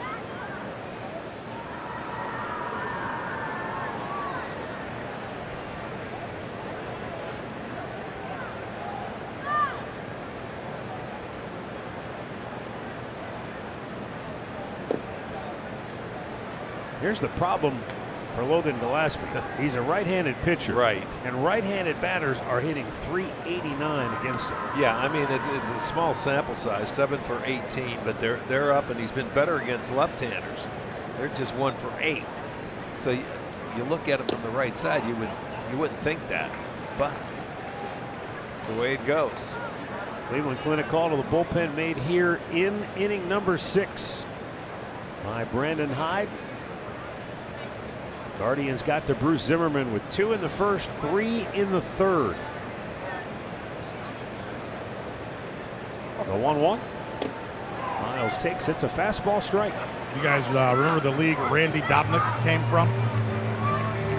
Oh, yeah. Remember he pitched in a USPBL up in the Michigan area? Yeah. So did the guy on the mound, same team. Is that right? Yes, sir. I don't know if he was an Uber driver, Arch. I'll work on that. Yeah, that's right. If he's not an Uber driver, I don't know. That's how I had to remind you with. There's a liner toward right center field, but look at Cedric Mullins run it down. We're halfway through the 6th. It's the Guardians 5, the Orioles nothing.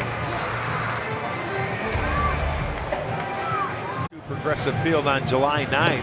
Sample for more than 200 craft beers, seltzers, wines, and craft cocktails. Plus enjoy great food and live entertainment throughout the day. Tickets on sale now. Visit CLEGuardians.com. Shane Bieber is absolutely locked in tonight. He has walked 2, struck out 6. And set down a dozen straight. Jorge Mateo will lead it off for Baltimore here in the bottom of the 6th. Grounded out to first base, his only time up. Pulls that foul.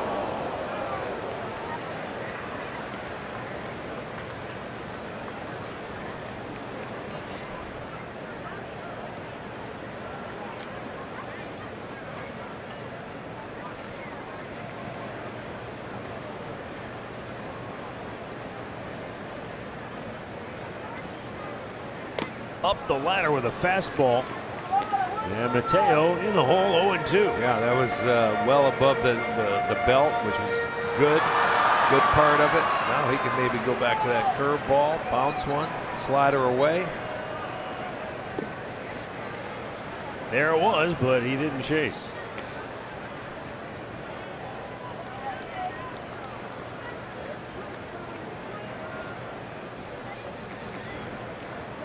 Oh, yeah. Struck him out with a fastball, bottom of the zone. And now 7 Ks for Bieber. That was just paint. Outside edge, I mean low. Perfect. I mean perfect pitch. 92. Can't hit it, don't swing. But it was a strike. It's like throwing darts right there, isn't it? Yeah, it certainly was. Back to the top of the order, Cedric Mullins, 0 for 2.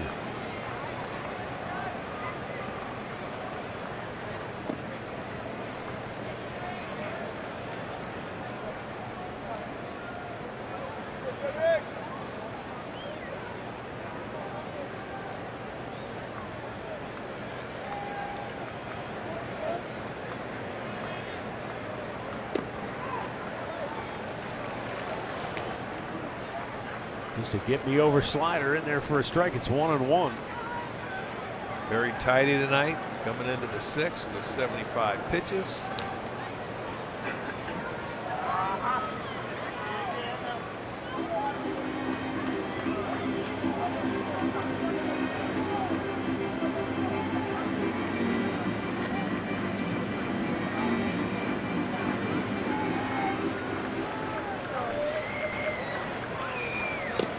And he's out looking at a fastball. And I mean, that was right down Utah Street. And Mullins couldn't pull the trigger. 8 straight strikeouts for Bieber, and the last 3 birds have all gone via the cage. Yeah, and just a low dart. As we said, they're taking it, probably looking for that slider or that curveball down, because they don't get to see him a whole lot. This is only his 3rd start against him. He's yet to give up an earned run against him, and he's been unbelievable. Trey Mancini went after the first pitch and fouled it back. He is 0 for 2, fly to deep right in the first, tried to go the other way, and then struck out swinging to end the 3rd inning. Line drive and a base hit to left field. And Shane Bieber's no-hit bid ends with 2 outs here in the 6th inning. I was going to say, these guys going now through the 3rd time, you better get to Bieber before he gets you to 2 strikes. And it's exactly what Mancini did. Swung at the first one, but this one, it was up a little bit and it had a little too much of the plate, and he made him pay. First hit allowed by Bieber with 2 outs here in the 6th inning. He knew it. He had retired 14 in a row. He walked 1 in the first. He walked the leadoff man in the 2nd. And now his first hit surrendered here in the 6th. Anthony Santander swings at the first pitch, pops it back and into the seats.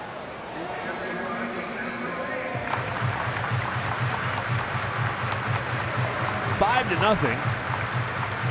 Should feel pretty comfortable with the way Bieber's pitching into the 6th inning. But what's worth pointing out, last night Baltimore was down 6-3 in the 6th to Seattle, and they rallied to come back and tie that game. They eventually lost in extra innings. But, you know, it was something that Brandon Hyde said that just stood out to me, Rick. When he was asked about his club, look, they're still 9 games under 500, and nobody's doing handstands in Baltimore. They want to win. The goal is to be a truly competitive team. But he says, hey, we've got more talent this year.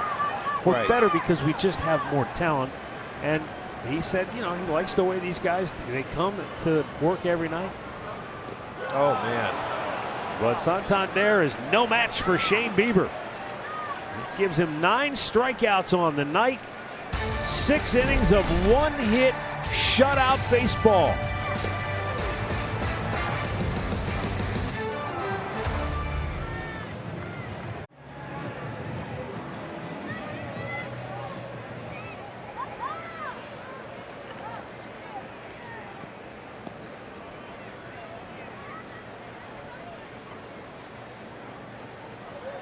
All right, thanks a lot, Al.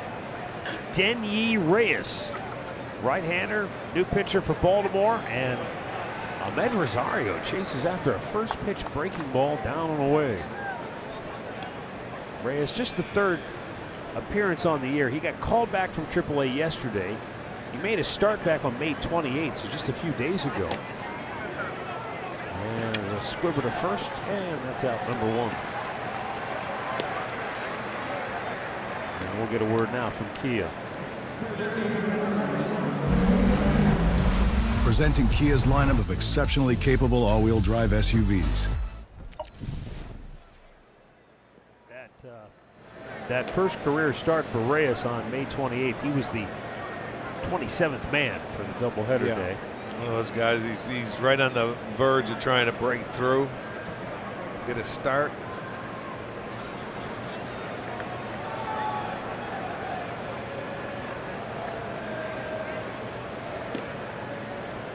He was a minor league free agent. He spent 7 seasons in the Red Sox organization.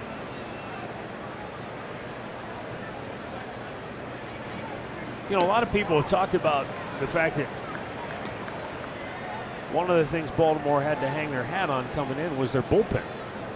In fact, Cleveland and Baltimore, their bullpens are 4th and 5th, respectively, in ERA coming into tonight. And, you know, people were quick to point out, you know, you look at the Orioles bullpen and it's kind of an interesting mix of pitchers and how they all came from different places and organizations, and some guys they took a flyer on, but so far so good. Right. Yeah, I mean, they keep you in games. If you've got a good bullpen and you can, you know, minimize damage once other teams get the lead, give you a chance. Maybe that's one reason why they have had so many comeback wins, is because their bullpen's giving them a chance to come back. I agree. Yeah. You know? Yep. They hope they put zeros on the board if the starters struggle, because the bullpen has been certainly better than their starters. John Means, a left-hander that has been here, and he was one of the better pitchers. He's out with surgery. Jose Ramirez, 2 hits, 2 runs scored, and lays off. Well, I mentioned that Brandon Hyde said, hey, look, we're better. We're more talented. The story got a lot of traction because last week they were in Boston, and Alex Cora went out of his way to compliment, say, hey, look, they're a good team. You know, they pitch well. Their bullpen's really strong. They can score some runs on offense.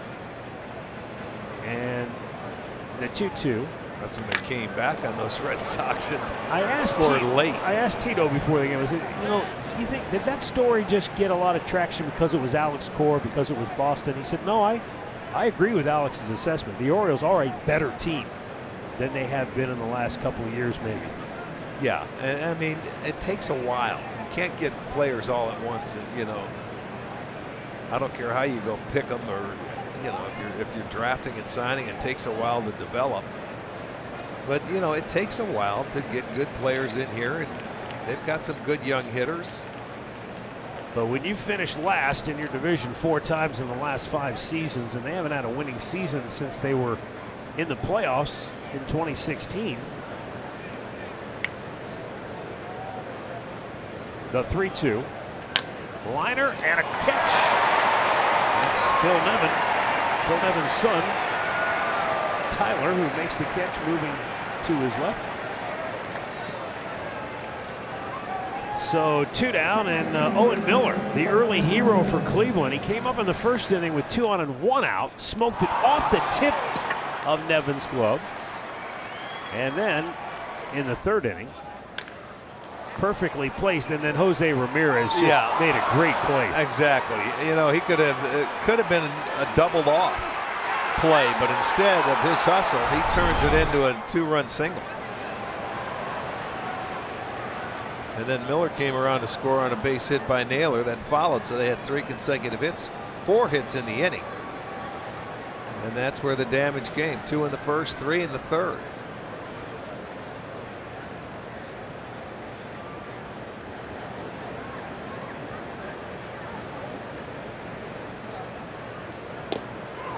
And, you know, think about it. If you're Bruce Zimmerman right now, you're saying to yourself, inches. Just inches. If Nevin makes that catch on the liner to 3rd, that inning doesn't happen. If Mullins makes the catch on the liner to center, they don't get those runs. Sure. Yeah, it's true. But that's, boy, that line can mess with your head. Yes, it could have very easily been different. But, you know, when you're going well, and they've won 3 straight, they swept Kansas City. They come in here, a couple of breaks, they scored early. and they believe it. There you go. And a base hit through the right side, and Owen Miller has himself a 3-hit night. There's those hands working, go the other way, Andre. Nice little smooth stroke.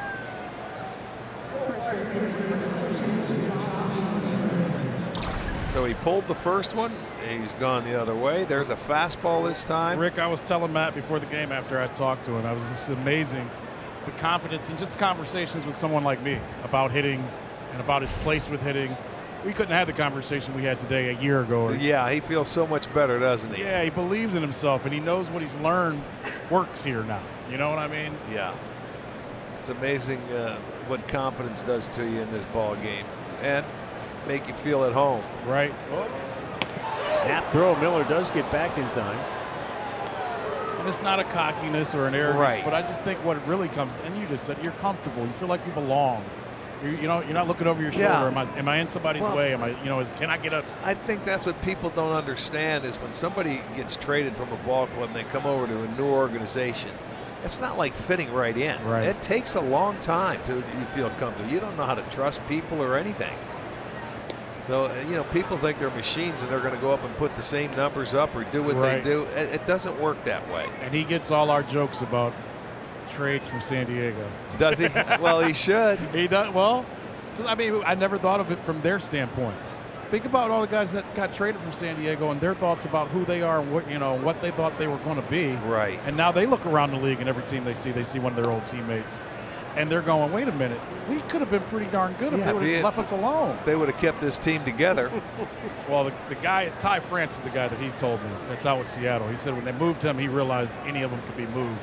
And he said the San Diego Padres still miss a guy like Ty France in the middle of their line. That guy's a nasty hitter, yes, too. He is. Josh Naylor with a high fly ball to right field. Santander is back. He's at the wall. It's off the fence. Scoring is Owen Miller. Into second base with a 2-out RBI double is Josh Naylor. He's driven in 2 tonight, and the Guardians' lead is 6-0. Boy, that thing had some hang time Yes, to it. Boy, I thought it was going to get out of here. I really did, because that's the short porch there. But it gets up off the wall. Arch, another guy from San Diego. Right. A little bit. There you go. He gets underneath it. And I think he thought he had enough of it, and I certainly did. Santander had to go back, but it goes high off that wall. It could have easily been out. But it'll be a double, and I'm sure he'll settle for it. It's another RBI for Naylor. And Oscar Gonzalez 1 for 3 tonight to the plate.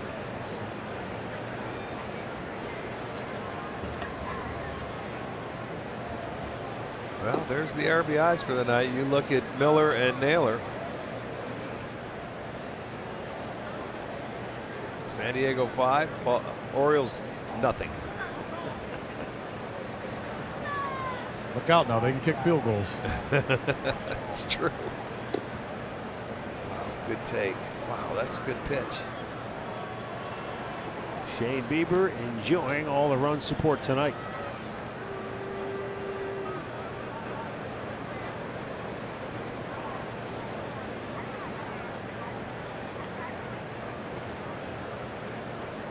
And there's a liner to left field. That's going to get down. Hayes charging. Naylor gets stopped coming around third. Yeah, got to hold him up there. And the Guardians have him at the corners with 2 down.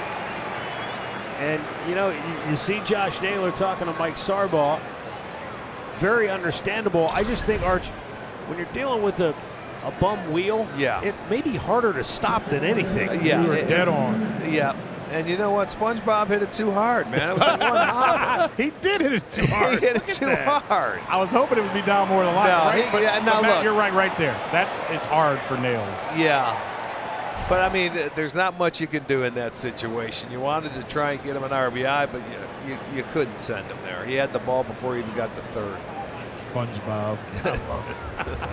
Ernie Clement. He swings and fouls one back. He tried to go big fly to straightaway center, and he hit it about 408 feet.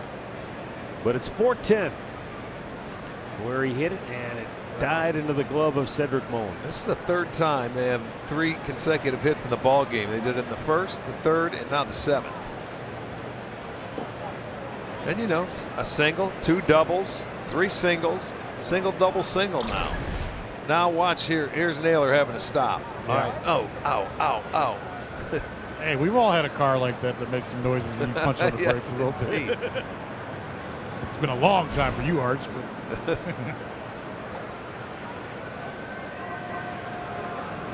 Now the 1-1. Just a little high. 2 balls and a strike.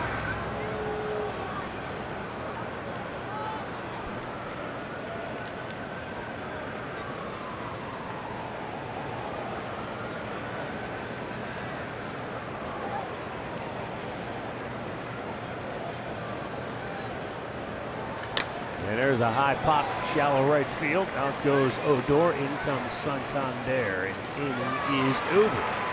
But the Guardians tack one on. Stretch time in Baltimore.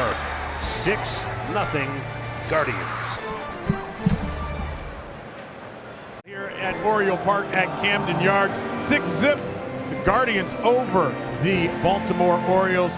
And we've talked about runs batted in, and through teams' first 46 games in their club history. Look at the first 2 guys up there. Manny Ramirez had 60 in 1999. Jose Ramirez, as we know, has 52 in 2022. And we bring this up because once Sandy Alomar played with Manny Ramirez, 1999 was his last season here with the Indians organization. And I asked him, when you look at Manny Ramirez, who you played with, and Jose, who you've helped so much become the player he is there anything about them that stands out and says to you why they're great at driving in runs? It takes a different mentality to slow the game down when you have guys in scoring position and pitchers are making good pitches and you're able to hit in any directions or take whatever the pitcher's giving you. The very impressive thing about Jose Ramirez is that if sometimes they try to pitch around him, he still barrel balls. Like when you barreling balls that are balls, it's tough for the pitchers to pitch around them. Used to laugh because Manny, I thought, in the batter's box, boy, look out. But when he left the batter's box, look out. You know, Jose is a premier player everywhere on the field. You know, he impacts the game everywhere. But Manny was, boy, when you start talking, if you're talking about Jose in those comparisons, that's a pretty big compliment, probably to both guys. Guys, I grew up in Northeast Ohio, and this swing right here was a swing every kid on my baseball team wanted to have that swing, or they wanted to beat Jim Thome. And I got to say, for the kids that are growing up around Northeast Ohio now, there's a different swing that they're trying to have, and it's a different player they're trying to walk like, talk like, and be like, and that's Jose Ramirez. I just thought that that was just a crazy, great way to see how great both of those Ramirez's have been. Well done, Andre. That's a really good comp. That's a great, that's a good piece right there is right, because they're both great, and Manny was as dangerous as anybody when you come to home runs, and he'd sit on a pitch. He'd take a ball right down the middle if he was sitting on a breaking ball and it was a fastball. But Jose is, as Tito said, he's dynamic on both sides of the ball, base running, any way you look at it. Jose is as good as anybody that plays this game. He is. You know, Sandy said something else that I love. He said, great RBI guys want to be in the box when there's a guy on second and third. He said, everybody doesn't want it. They think they want it, but they don't really want it. Those guys wanted it and knew how to do it and know how to do it. And this is what Tito, when he talks about impacting the game in multiple facets, he's a premium hitter, average, power, RBIs, but he's also an incredible base runner, base stealer. Right. Plays better than average defense. And I think that's what Tito was getting at, because as we know, Tito managed both of these players, and he never was going to take anything away from Manny Ramirez, but he said just what you said about Jose. Jose can win a game for you with his legs, as we saw earlier tonight, reading that ball off the bat of Owen Miller and getting home all the way from first base, but he also can do it with his glove. There's not many like Jose, and I think that's why we're getting to a point, guys, where we have to tell the rest of the world how this guy is doing what he's doing night in and night out. Deep right field, back is Mercado on to the warning track, and there are 2 down in the 7th. 10 strikeouts now for Shane Bieber here tonight. You know, the 2 things that stand out to me, one, I'll go back. I'll work from the back forward. Charlie Manuel, used to talk about how great a hitter Manny Ramirez was, and he said the only other hitter he saw that could do what Manny did was Tony Oliva, where he said he could take the pitch down and away and pull it and hook it for a home run, and he could take the pitch that's up and in and get inside it and still drive it out the other way. He said not many guys can do that. The other thing is what you always told me about Albert Bell. Albert said, hey, batting average may go up and down, but RBIs can only go up. Yeah. And those Albert, guys that drive in runs have that mentality. He would. They smell them. He would expand his strike zone. Absolutely. If Albert didn't get hurt and have hip problems, I'll tell you what, he could have been a Hall of Famer without a doubt. He could drive him in. He was a vicious hitter, man, and he took it seriously. And speaking of vicious, Shane Bieber has been exactly that tonight. Where the Orioles are concerned, he has been flat out dominant. Bounced a breaking ball in there.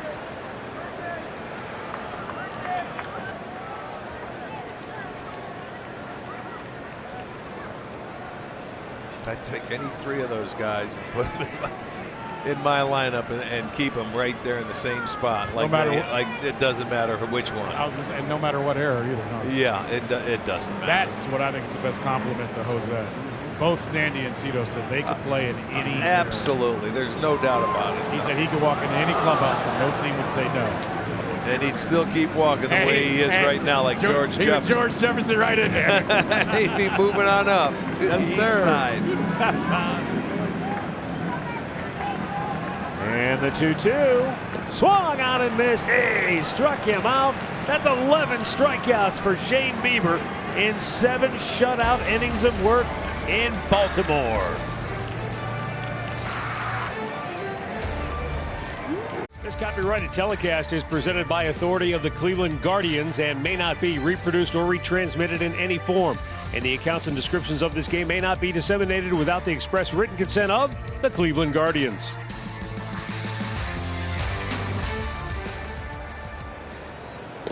We are in the 8th inning now here in Baltimore, and the Guardians lead 6-0. Oscar Mercado 0 for 3 tonight, leads it off. He has flied out all 3 times. Denyi Reyes, who allowed a run on 3 hits in the 7th inning, stays on to pitch the 8th. And a chopper to short. Jorge Mateo throws out Mercado 1 down. A word now from Wayside Furniture. Wayside Furniture's Memorial Day Savings Event. 0 down payment plus 0% interest for 36 months. Or get a 6.75% cash discount. Austin Hedges. An infield hit his last time up. Swings through a fastball. Well, the Yankees are certainly putting a hurting on the Tigers tonight in the Big Apple. New York over Detroit 12-0. Minnesota, meanwhile, leads Toronto 6-3. Cleveland is only, and I know it's June 3rd, but they're only a game back of Minnesota in the loss column in the AL Central standings. How many more games have they played than us as well? Well, let's see. 53, we had 46, so 7. Wow. 7. We're a week behind them in games. And that's going to stay fair. Long throw across. Hedges beats it out. We'll never hear the end of this. Speed kills. Look at it. Earl Campbell's thigh pads. Don't tackle him, bro.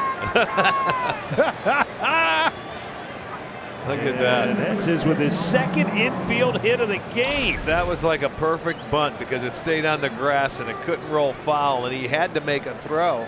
So Nevin had to make an attempt because that ball was not going to go foul. An infield hit, and he'll take it. Not many times do catchers get infield hits.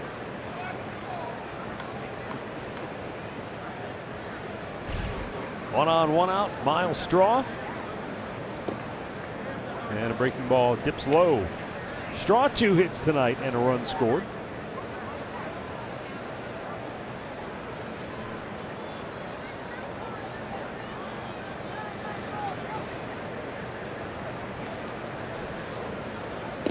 Miles began the day 4th in the league with 34 runs scored. Aaron Judge leading the circuit with 40.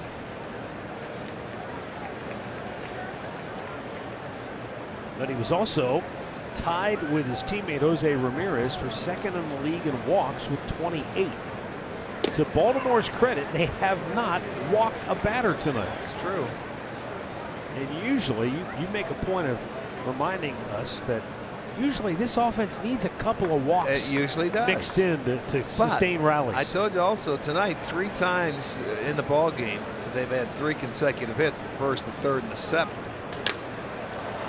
Miles sends one pretty good bolt to center. And Hedges forgot how many outs there were. How can a catcher forget how many outs? That's his job. Well, speed kills. He was thinking about scoring.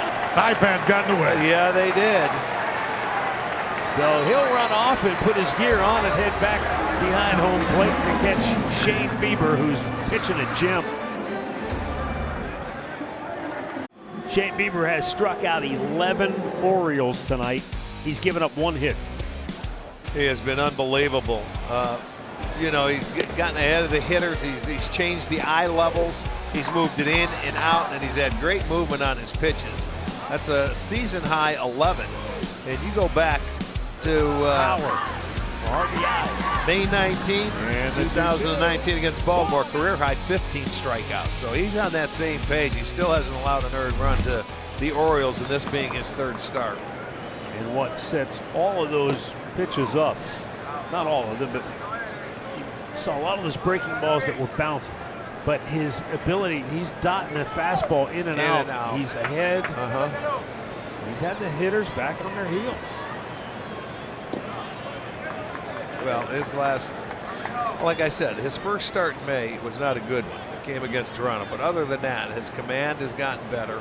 Now he's getting the ball down. He's painting the corners. He's getting a really nice feel for everything. We've seen some funky swings tonight, too. Odor just waved at that pitch, and he's trying to. He just took the barrel of his bat and slammed it on the top of his batting helmet, trying to wake himself up. That just tells me they're not picking up the spin or anything on that ball. When we saw Santander end with a strikeout.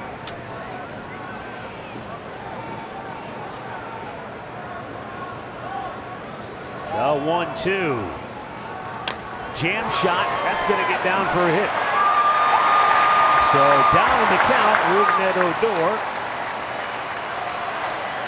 has a leadoff single for the Orioles here in the 8th inning.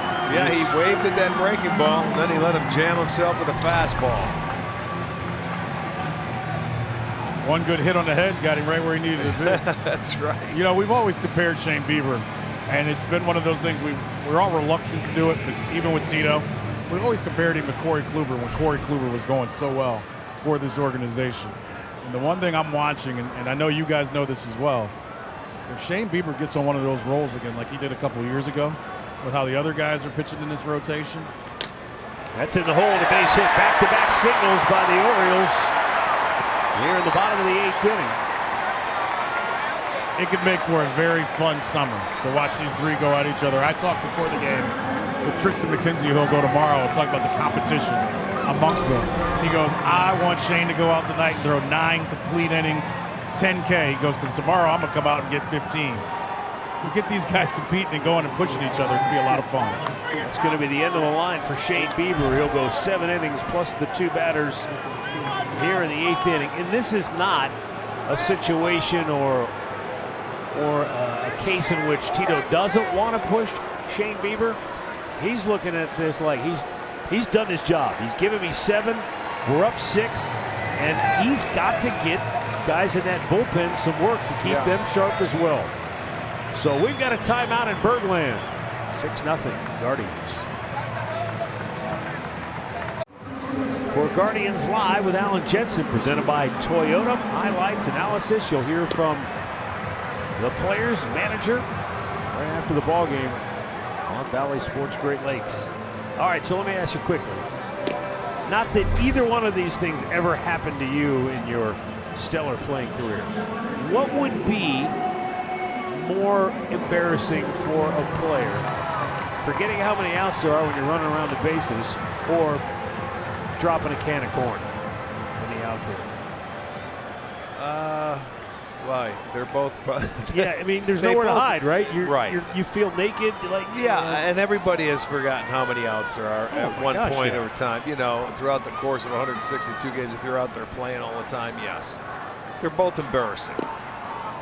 I don't know if you could put one above the other. It depends if it's a situation where you're getting in a ball game and you hit gosh. out. But in a game like this, it doesn't count. I mean, because they've got a nice lead. But if it's in a nice tight ball game, that would hurt, and so would the other one, dropping a fly ball.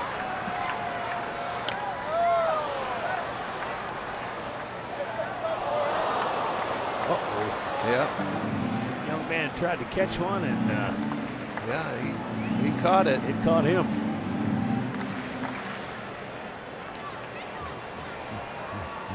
Get him a pack ice, he'll be all right. Jorge Mateo 0 for 2 tonight, facing De Los Santos, and as Mudcat would say, a little chin music. Yes, it was.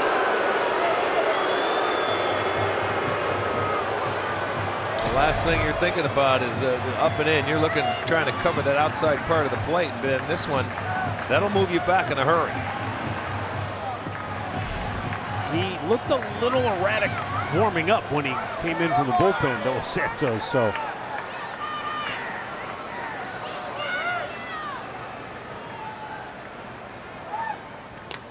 Back out of play. See, that's where you dig in after that one, and you're looking away for a pitch, and he still ran this one inside.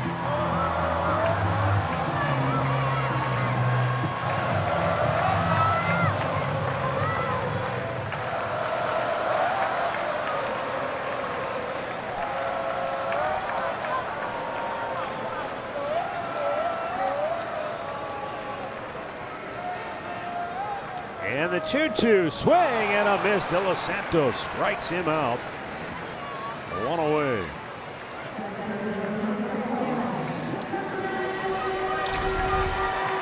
Well, now he gets out front and throws. I mean, that's a pitch down and away. Now that's where you want to be, and that's where you get the swing and miss. But a couple of pitches prior to that, that keeps that hitter from leaning out over the plate to go after that pitch. First time the Orioles have had a runner reach second base. And it happens here in the 8th inning. And Cedric Mullins watches one skip to the backstop, but now they've got runners at second and third.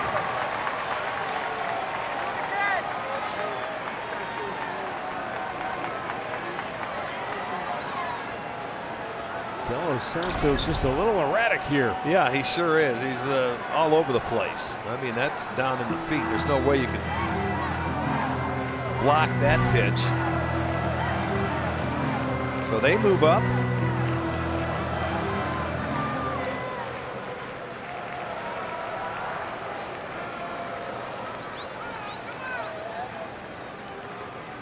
Out of play.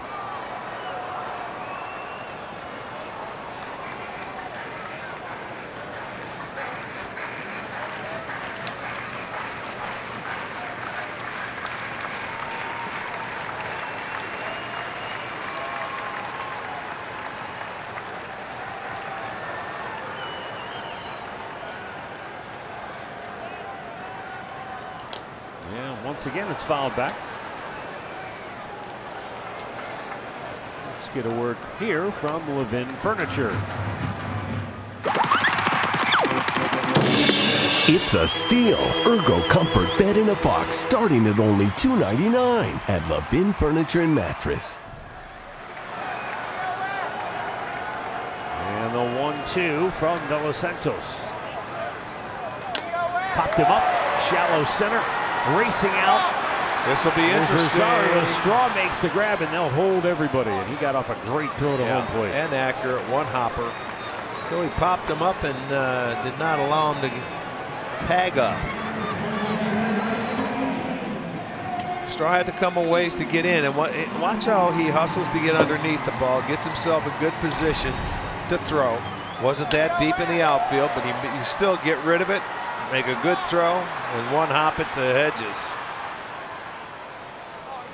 You know, really subtle. I noticed how the sprint, and then at the very end, down. he stops so he can set himself and be in a good stay position behind to throw. the ball, yes, and set himself up to get into position to throw a strike, which he did.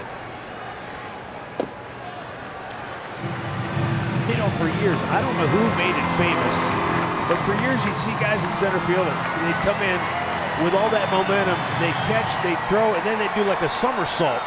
Yeah. After they let go of the baseball. No need to do that. That's one when you can't get to the ball and you got to reach for it. Blew it by him upstairs, 97 miles an hour. It's 1-1.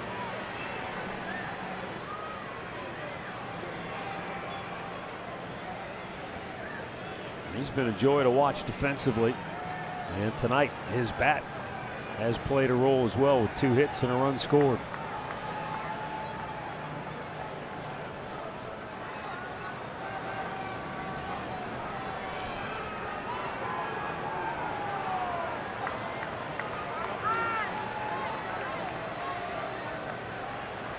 The 1-1. Little low.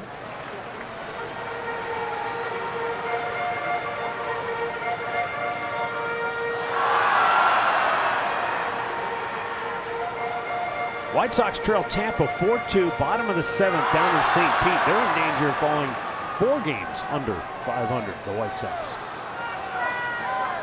Yeah, they've been struggling. 2-1 offering.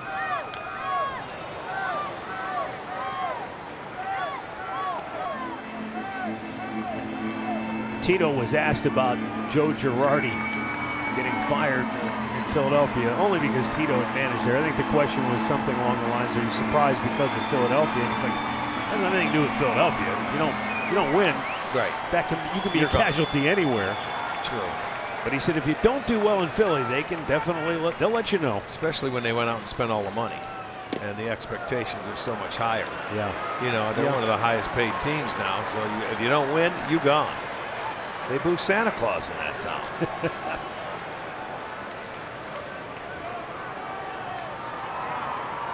I think that was all a big misunderstanding. That sounds like Archie's family to me. That's just Thursday. They dressed Arch up. 3-2 fouled right back. Man. I mean, almost picked off the on-deck man. That's amazing. He didn't even flinch. I don't think he probably ever saw didn't it. see He it. didn't know. I mean to tell you, that shot passed him on deck. I'm surprised we don't see that. Between here and Minnesota, how close the guys are, they get behind the hitter. Yeah. I'm surprised we have not seen one. I don't want to, but I'm surprised we haven't. He's almost in the batter's eye picture. Right. The 3-2. He yanks it fair down the left field line. This will get 2 on the board for Baltimore as Trey Mancini delivers with his 2nd hit of the night. And he now has 22 runs batted in on the year.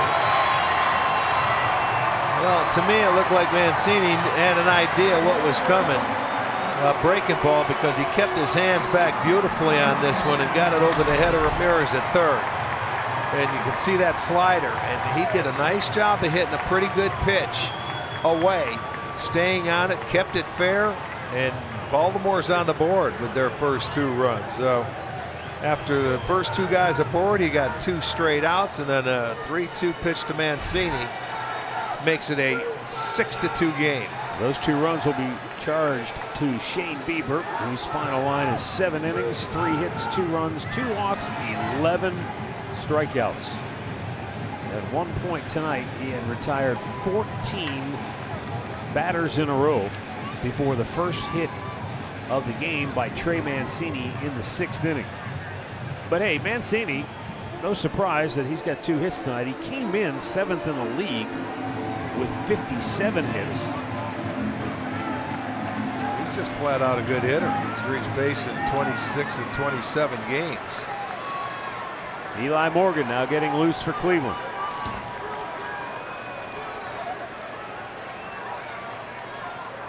Santander will drive to deep right field. That'll go off the wall. Another run is in for Baltimore, and it's 6-3.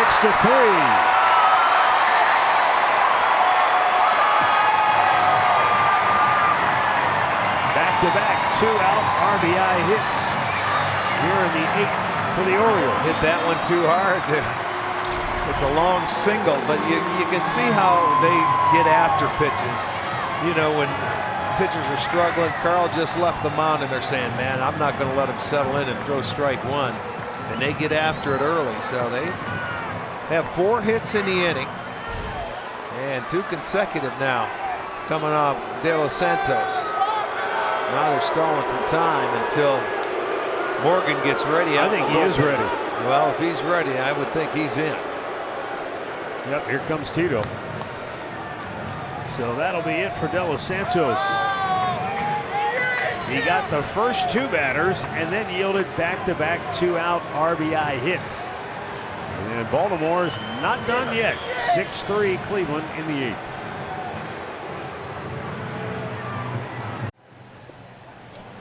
Yeah, season high 11 strikeouts. And he was just dealing. He didn't give up his first hit till 2 outs in the 6th inning. Gave up 1 hit. I'll tell you what, he was nasty again tonight. Getting better and better every time out. American Family Insurance. Dream fearlessly.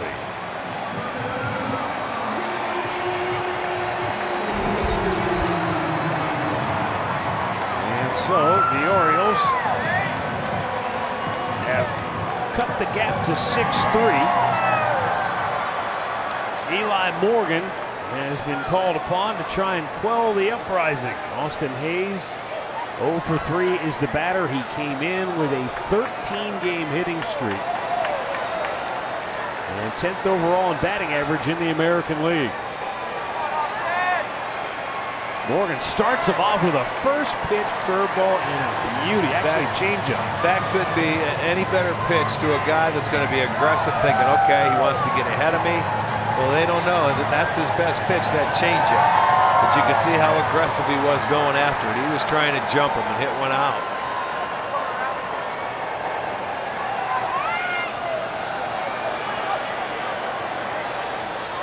Comes back with a fastball, and he was late on it. It's 0-2. Now, ordinarily, you might not like to throw a first pitch changeup to a guy when you haven't even faced him yet in the game, but you know this is a different situation because he's geared up, knowing you've got 90 plus. And he's probably never faced him before, and all of a sudden you come up with, and that's almost 20 miles an hour off his fastball when you think about it. It's in the low 70s where his fastball is 92, 93. If you're a guy that throws, like say 94, and your changeup is like say 85, that's probably not a good first pitch changeup. Well, probably not. That might be a BP fastball that gets destroyed. Right, it very well could be. But when you got 20 mile an hour difference, yeah, and it looks the same.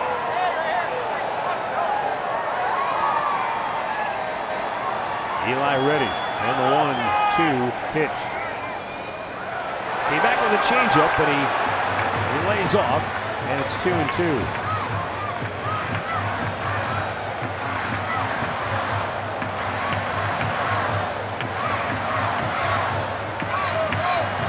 Tell you what, Terry Francona, he doesn't throw hyperbole around very often, but he is thrilled, let's just leave it at that, with how well Eli Morgan has pitched this well in this sort of hybrid role.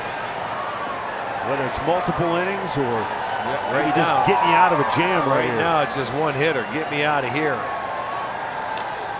Popped up foul. And I'll tell you what, after Hayes took a big cut at that changeup, then he fouled off the fastball. He settled in. Took a couple of balls. He's back into the count.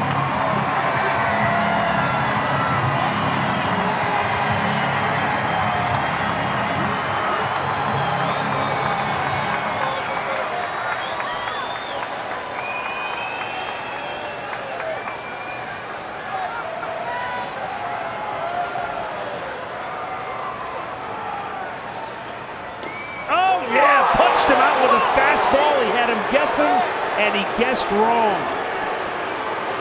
Eli gets the K. The Orioles pick up 3 here in the 8th. Guardians still lead at 6-3 as we head to the 9th.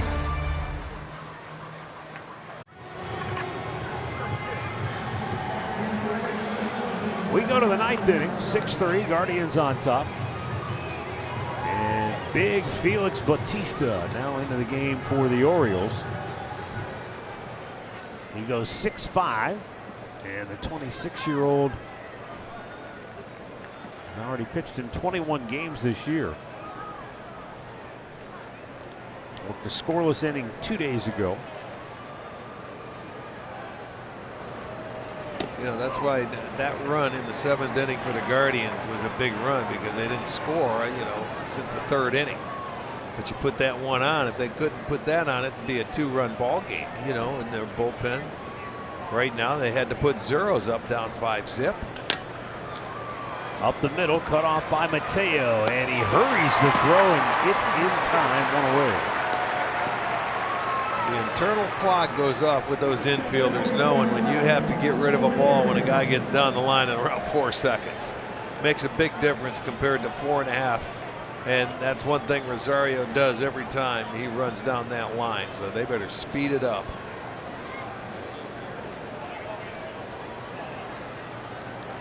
Jose Ramirez 2 for 4 tonight. He doubled in the first and singled in the third. Wow, that was a good pitch. Didn't get the call at 99 miles an hour. It's a dart.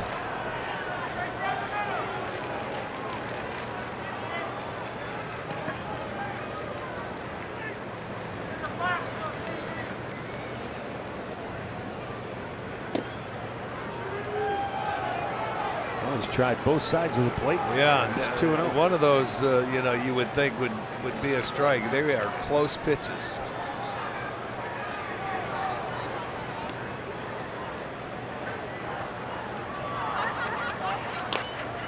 Ball to first. Changeup took something off. Tell you what, it was close. Bautista did beat Ramirez to the bag. Matt, Rick, we've talked throughout this game about the Orioles and where they're at as a franchise, and I know the conversation you had with Tito earlier today, Matt, and I think we're seeing it play out in the last inning and a half or so. In the past, I know I've read a quote from Hyde. He said if we were down late, you know, we kind of rolled over and let it get over with. They don't give up anymore. They play 9 innings now, and that's one of the big differences opponents are recognizing about the Baltimore Orioles right now. That is exactly right. And that bullpen has certainly helped, because before, when you continue to give up runs, I mean, it just beat you to death. And it was easy to add on against them, where the bullpen has kept them around. Right. The bullpen very important. Even you know, when you're down early, you have to put zeros on the board if you want to come back.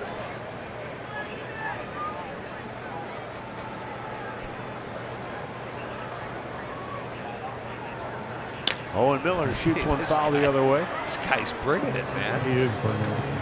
He's a big dude. Looks like little peas coming out of his hand. Down here where I'm at, it's amazing seeing this ball come out. It reminds you of a guy like a long time ago. For you young kids that don't know, Google Jim Bibby. You want to talk about Bibby's coming out. Related to Mike Bibby? Oh, yeah. Henry Bibby. Henry. Yeah. Okay, that's what I thought. And Mike is Henry's son. Yes, there it is.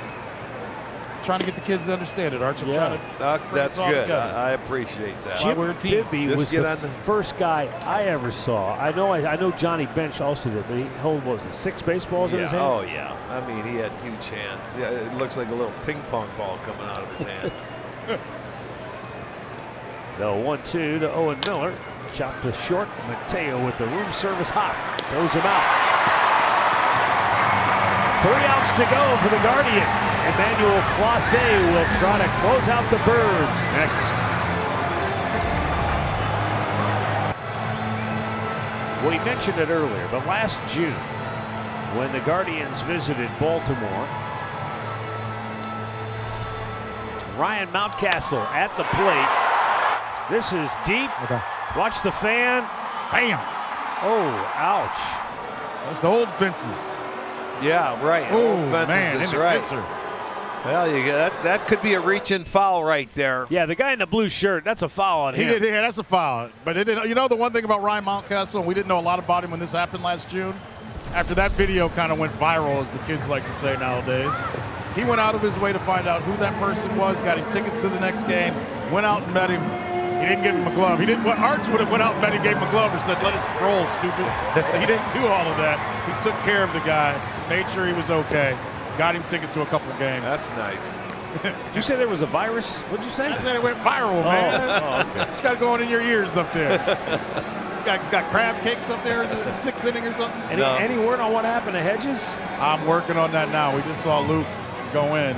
I would know if we don't have it now. We'll have it with Guardians Live after the game with the boys. Yeah, I wasn't sure if you saw it. I mean, if he's down in the dugout, just interesting. Oh, somebody lost some money on that play. Now we know Arch has something to do with it. Maybe that was 100. It was 100. Who dropped it? I don't know. They must have had 100 on it. That's $1. Are you sure it's a dollar bill, y'all? Dollar bills, y'all. It's getting late early. 6-3 Guardians. That got Arch's attention. In the ninth. Ryan Mountcastle 0 for 2 with a walk. Emmanuel Clase.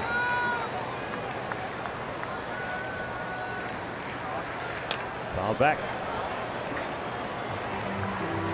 This is the last game you guys have done where one guy on the one side is throwing 99 and the next guy comes in throwing 100.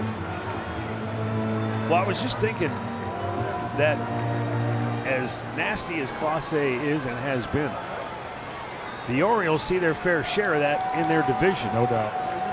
With all the flamethrowers the Yankees bullpen has, Toronto. 0-2. Boy, that was in on his hands, and he fouled it off. Well, we looked at their big man, Bautista, throwing it about 99. Well, guess what? This guy's throwing it at 100. So it's no easy going for any of these hitters now. But you know what's crazy? It's becoming normalized. You know, it used to be a big deal if a guy was hitting 99, 100. Now we're just like, oh yeah, they got a couple guys that do that.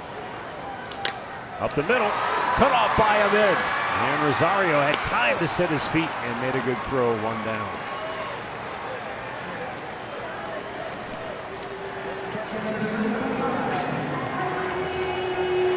And now, Adley Rushman. The Orioles catcher 0 for 3 tonight and struck out a couple of times.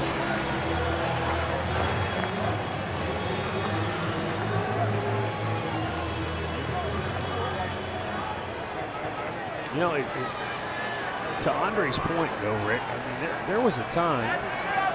Now, granted, there weren't radar guns in every ballpark. They weren't on the scoreboard. But, I mean, we knew Nolan Ryan threw 100. I didn't know many other guys, if they did, that threw that hard. Well, you knew about him. I wish they had the guns back then, and you'd see a lot more guys that had speed that people don't realize. Yeah, that's what I'm wondering. You know what I mean? Because nowadays every team's got at least one. Yeah, if not two guys. There's more people that throw harder than a lot of those guys. But I'll tell you, there were a lot that could bring it, and maybe some of them were a little wilder. And they wouldn't be afraid to throw under your chin. You throw inside now, and you know they get mad at you just for coming in off the plate. But wouldn't you say as a hitter there's an art to pitching inside that a lot of guys aren't learning as well? Yeah. And they don't throw inside anymore. No. I mean, if they do, it's not intentional. Too many bad things can happen. Right. Exactly. But we used to think it was because guys grew up and guys had metal bats. Remember that part of the story? Yeah. I don't think it's that anymore. And Tito's even said some of the coaching down the minors is more trying to get a guy's velo up rather than teaching him how to pitch. Yeah. All quadrants of the strike zone. Yes, that's more. There's more velocity as compared to control. You don't see when you see guys that can command the strike zone on different quadrants. I'll tell you, it's a treat to watch, and you don't have to throw it to 99 because they don't have it. They have to learn how to pitch with control.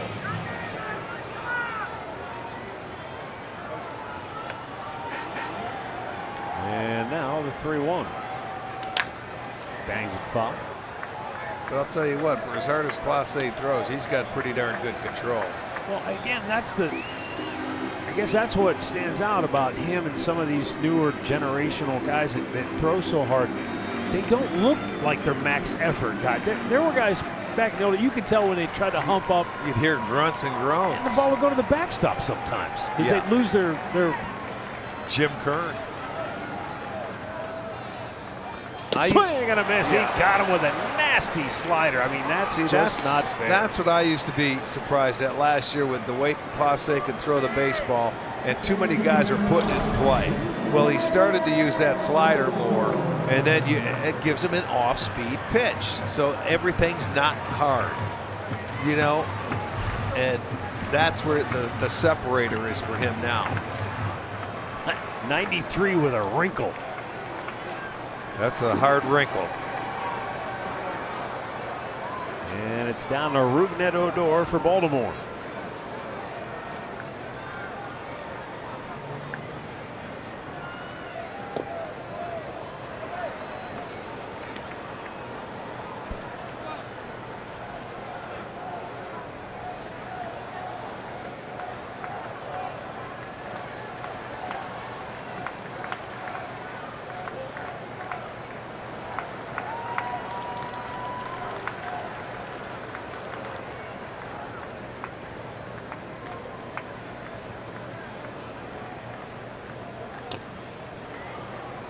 Back 1 ball and 1 strike on Odor.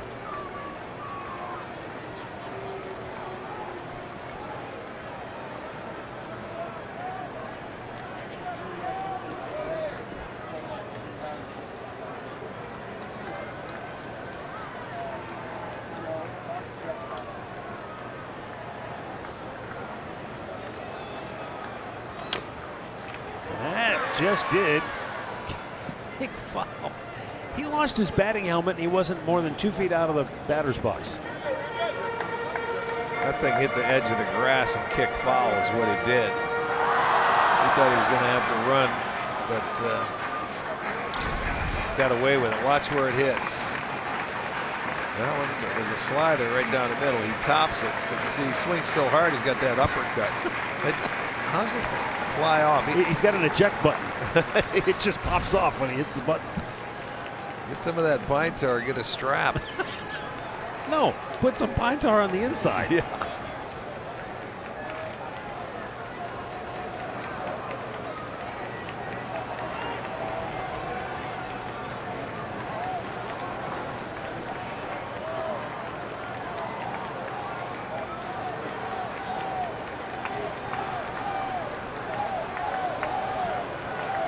Clase needs 1 more strike. The 1-2. Swing and a miss. Bucket. The Guardians continue their winning ways. They've won 4 in a row. They come to Baltimore and take the series opener by a final score of 6-3. Cleveland goes to 23 and 24, so just 1 game away from getting back to 500. While Baltimore falls to 10 games below the break-even mark at 22 and 32 on the year. Shane Bieber, the winner. He's now 3-3. Bruce Zimmerman will take the loss for Baltimore. He's now 2-4 on the season. So really, all in all, good opening act for the Guardians here in Baltimore in a place that at times has been a goofy place for them to play. Yeah, it has been, but I'll tell you what they did. I sort of like. They really never faced this starter Zimmerman before. They come out and they were aggressive, more aggressive, all of them. First time through the lineup than I've ever seen. They got 2 on the board early.